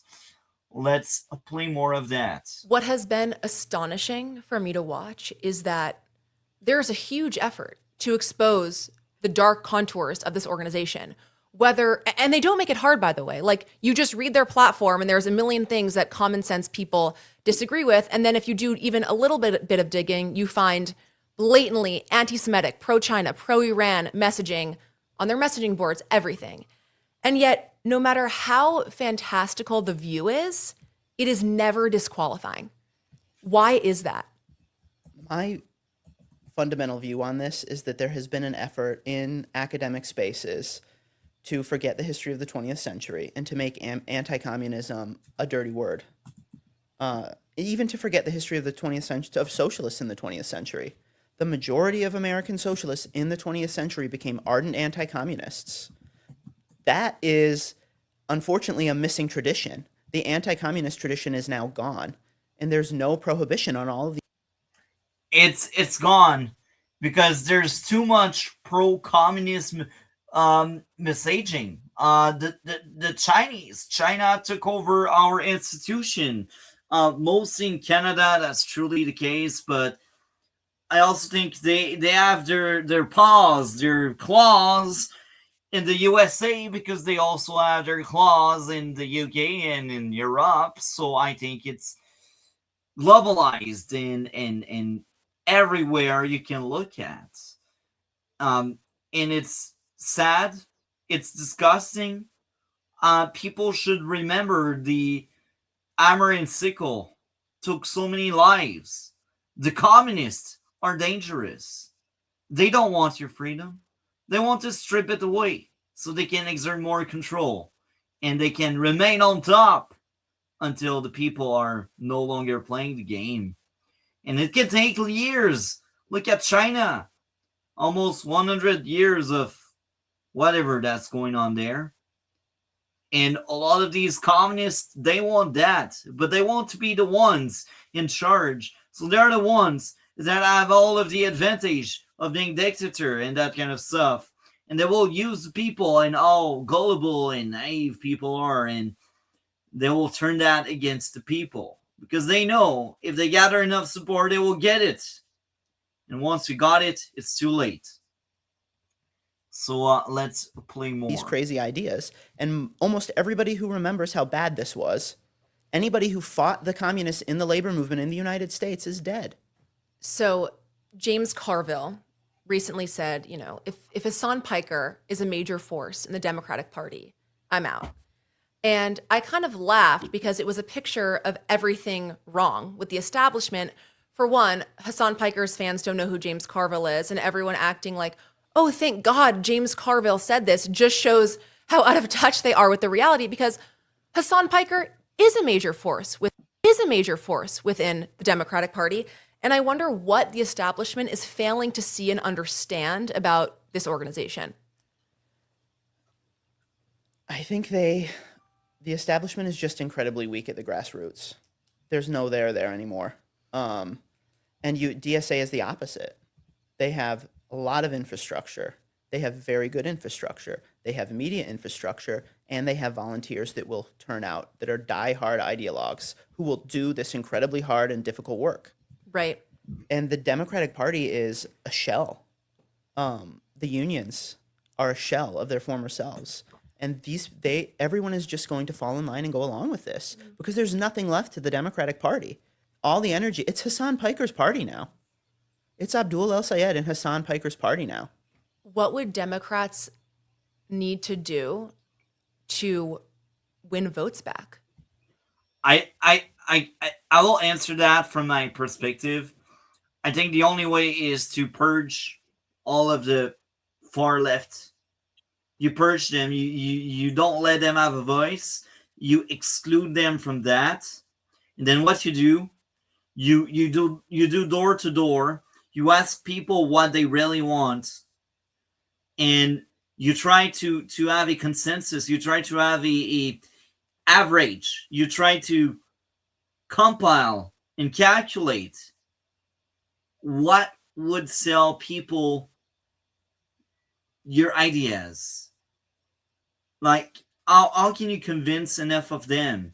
You listen to the people by door knocking, and you tell them, you know what do you want?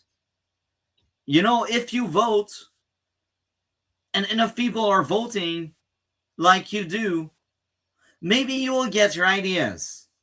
I think this is all you win back to people. It's not by using influencers, because obviously they are bleeding support now. You don't gain support by going further in a direction. I think by going back or trying to reach more the center, especially in the USA, I think that can be very helpful, because the Republicans are viewed and seen as too far right. And as of right now, the Democrats are too far left. And because, again, they said, oh, the Democrats are a shell of what they used to be, I think it's the perfect moment to really bring back the party to, you know what? We used to be more like in the center or center left. Or we were in the left, but not the far left. And I think by acting that way, by listening to people and by doing what the people want, maybe they will vote for you again. It's not by having Assam telling, oh yeah, Israel, whatever. It's not by using that kind of voice that you will bring back votes. You lost these votes because you listen too much. You're extremists. There's a lot they could do. I don't think they can do any of it given where their base is at right now. They should be listening to working class voters of all kinds, and they should not be listening to college professors and graduate employees at the University of Michigan and at Columbia. That would be a good start. I wonder if you can take people inside of the machine, aside from the ideology. How does the DSA operate tactically? Because I think that is in some part their secret sauce. Yeah. So I think one thing people need to understand is they're not new to this rodeo. They've been doing this and winning or losing for quite some time. So they've had a lot of practice. And one of the things that they're really good at is delivering really good, sharp, clean media and message discipline. I worked with a firm that did AOC's first big ad. They are incredibly professional. They have experience in the private sector, I believe. They know how to package something that is going to sell. They were able to come in an afternoon and make an incredibly professional video that tugged on people's heartstrings, got them right in the emotions. That's what they're doing really well. In other words, when people watched the Mamdani and Cuomo campaigns, there was this kind of idea of like, wow, where did this all come from? This is so fun to watch, even if I disagree with everything they're saying. And what you're saying is this did not come from nowhere. This is a machine. It's a machine, absolutely. They have a very well-developed, well-oiled political machine. They are capable of deploying lots of people to any race they need to help push their person over the line. Like we talked about before, it kind of gives this young, downwardly mobile, very disenfranchised group of people who were basically told, if you go to Columbia like your dad, you will have a job like your dad and be able to afford a house like your dad. And they're saying, well, I did those things and I can't. And that's a real grievance that I don't think the establishment is contending with. And it's why they're in part flocking to the DSA. But it's become this this cultural, social draw for these young people who are mostly my age. Yeah. There's a religious element to it. There always has been a religious element to the socialist movement, right? There's a millenarian aspect to this, that we're going to bring about the end of the old world and birth a new world. And so we are living in an increasingly secular society. People are turning to different churches of all kinds. And it's funny. It's funny that he says that. A lot of these people, their church, is no longer about God.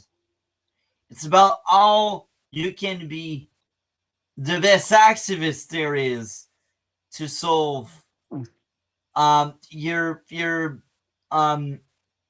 grandparents' legacy, because all of the whites in your lineage are dangerous, they are bad, and you are there to right their wrong. It's fascinating, and we replaced the church, faith, with government as a society a lot.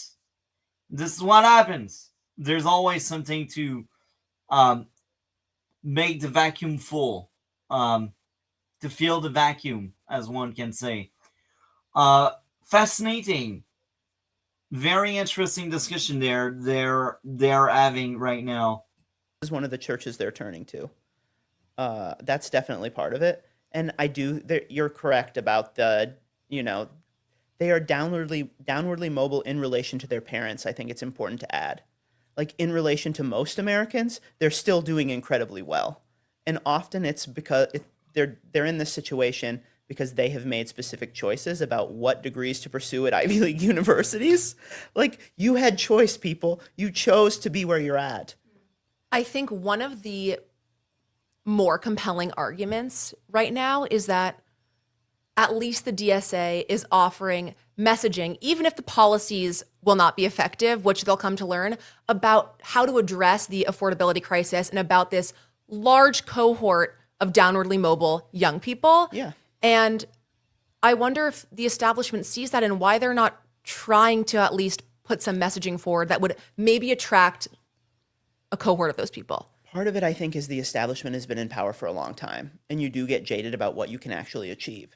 And so I think they have limited their horizons in ways that are unhelpful.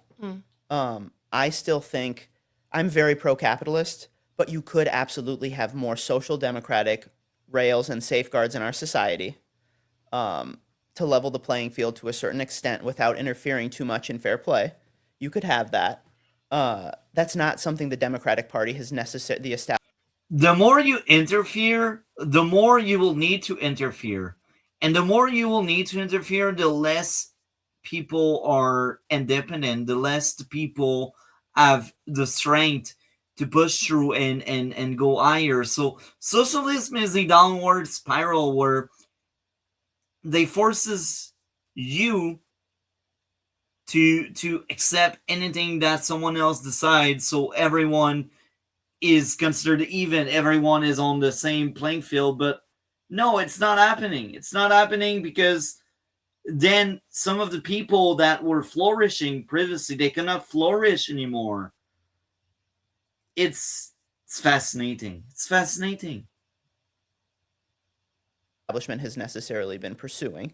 I think that is something that has limited their reach. They're not parking tanks on the DSA's lawn. There's an element where they're out of touch with their own traditional base as well. Like, they have moved away from working class union voters. They have. The unions are a junior partner in the Democratic Party coalition. Are they still an important partner? In some states, yes, they are. But they're very much a junior partner.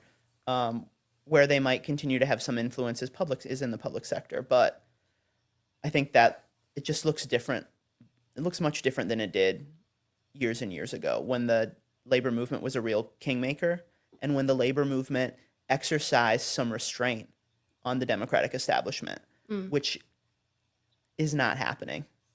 Unfortunately, the labor movement, the political wing of the labor movement, was infiltrated by the Democratic Party establishment. And a lot of times, if the same people are always in charge and they don't really learn or they don't really follow the trends, you know what happens? you become dated. And I think this is something he's trying to say in a much better and polished way than what I was trying to say. But yeah, very interesting discussion here. My view.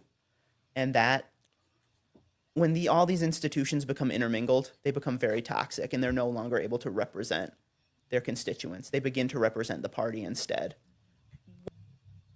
What does I think it's well said. If you don't listen to the people, you don't represent the people, you represent the party. the future, short and long term, of a moderate Democratic Party look like? There are a few very brave people who are going against the grain right now. If there's any hope for the Democratic Party, it's going to be in these people. Who? Karen McDonald, the Oakland County prosecutor, who has been speaking out forcefully. It's going to be tough people like this who are willing to go against the mob at a time when the mob is at its most ferocious and most vicious, who I pray and hope will become the leaders of a new Democratic Party. We'll see what happens. I'm not holding out hope that that is going to happen right now, given the way things are headed. What do you think happens in 2028? I pause here. I will also add this. I think what's going on, some people they feel like they are losing the battle, so they will do everything they can to stop anything else from trying to replace them. And this is when the mob rule applies. You're scared of someone taking your spot, therefore you try to align as many people as you can to put down any threat to your power. So I think as long as the far left is in charge and they don't let anyone else around, I think they don't have a lot of chances into actually winning the war, because they will try to silence any moderate. Fascinating. I like how he frames everything. I think that person is very smart.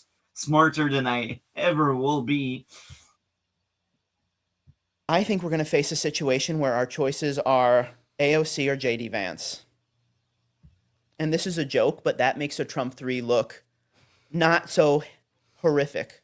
The populism on both sides of the political aisle has been really interesting to watch. I mean, last night, a few nights ago, Tucker Carlson basically posts on Twitter and says, you know, he's at a table with Marjorie Taylor Greene and a few others, and basically says, Trump abandoned us. We are actually America first, presumably announcing some sort of coalition. And now, basically, you have the Democrats fighting this beast from within, which they don't seem equipped to do. And then you have this reaction on the right. I'm terrified because I know people who have said Tucker is right, Democrats. Democrats say that. I've heard a Democrat say that, yes. Right about A what? person you would never write about Gaza. There is a lot of horseshoe theory being proven in practice. I mean, and it is really, really frightening. And no moderate centrist has been able to catch fire. We had Mike Duggan in Michigan. He was The reason why the center doesn't catch fire, it's because it's not extreme enough. It's not extreme enough, so people don't pay attention. People only pay attention because it's extreme. Why are we speaking about Spain? It's because they broke their rules about immigration and crazy things happened.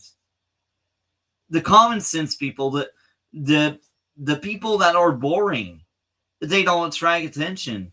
But if you speak about, let's have 80,000 people enter your country within a day or a night, then everyone will talk about you. And this is why the center, they don't catch fire, as he put it, and as he said. wrong to drop out of the gubernatorial race. He did. I hope he comes out and supports John James, because we know that Jocelyn Benson is going to fall in line behind people like Abdul El Sayed and Amir Maklad.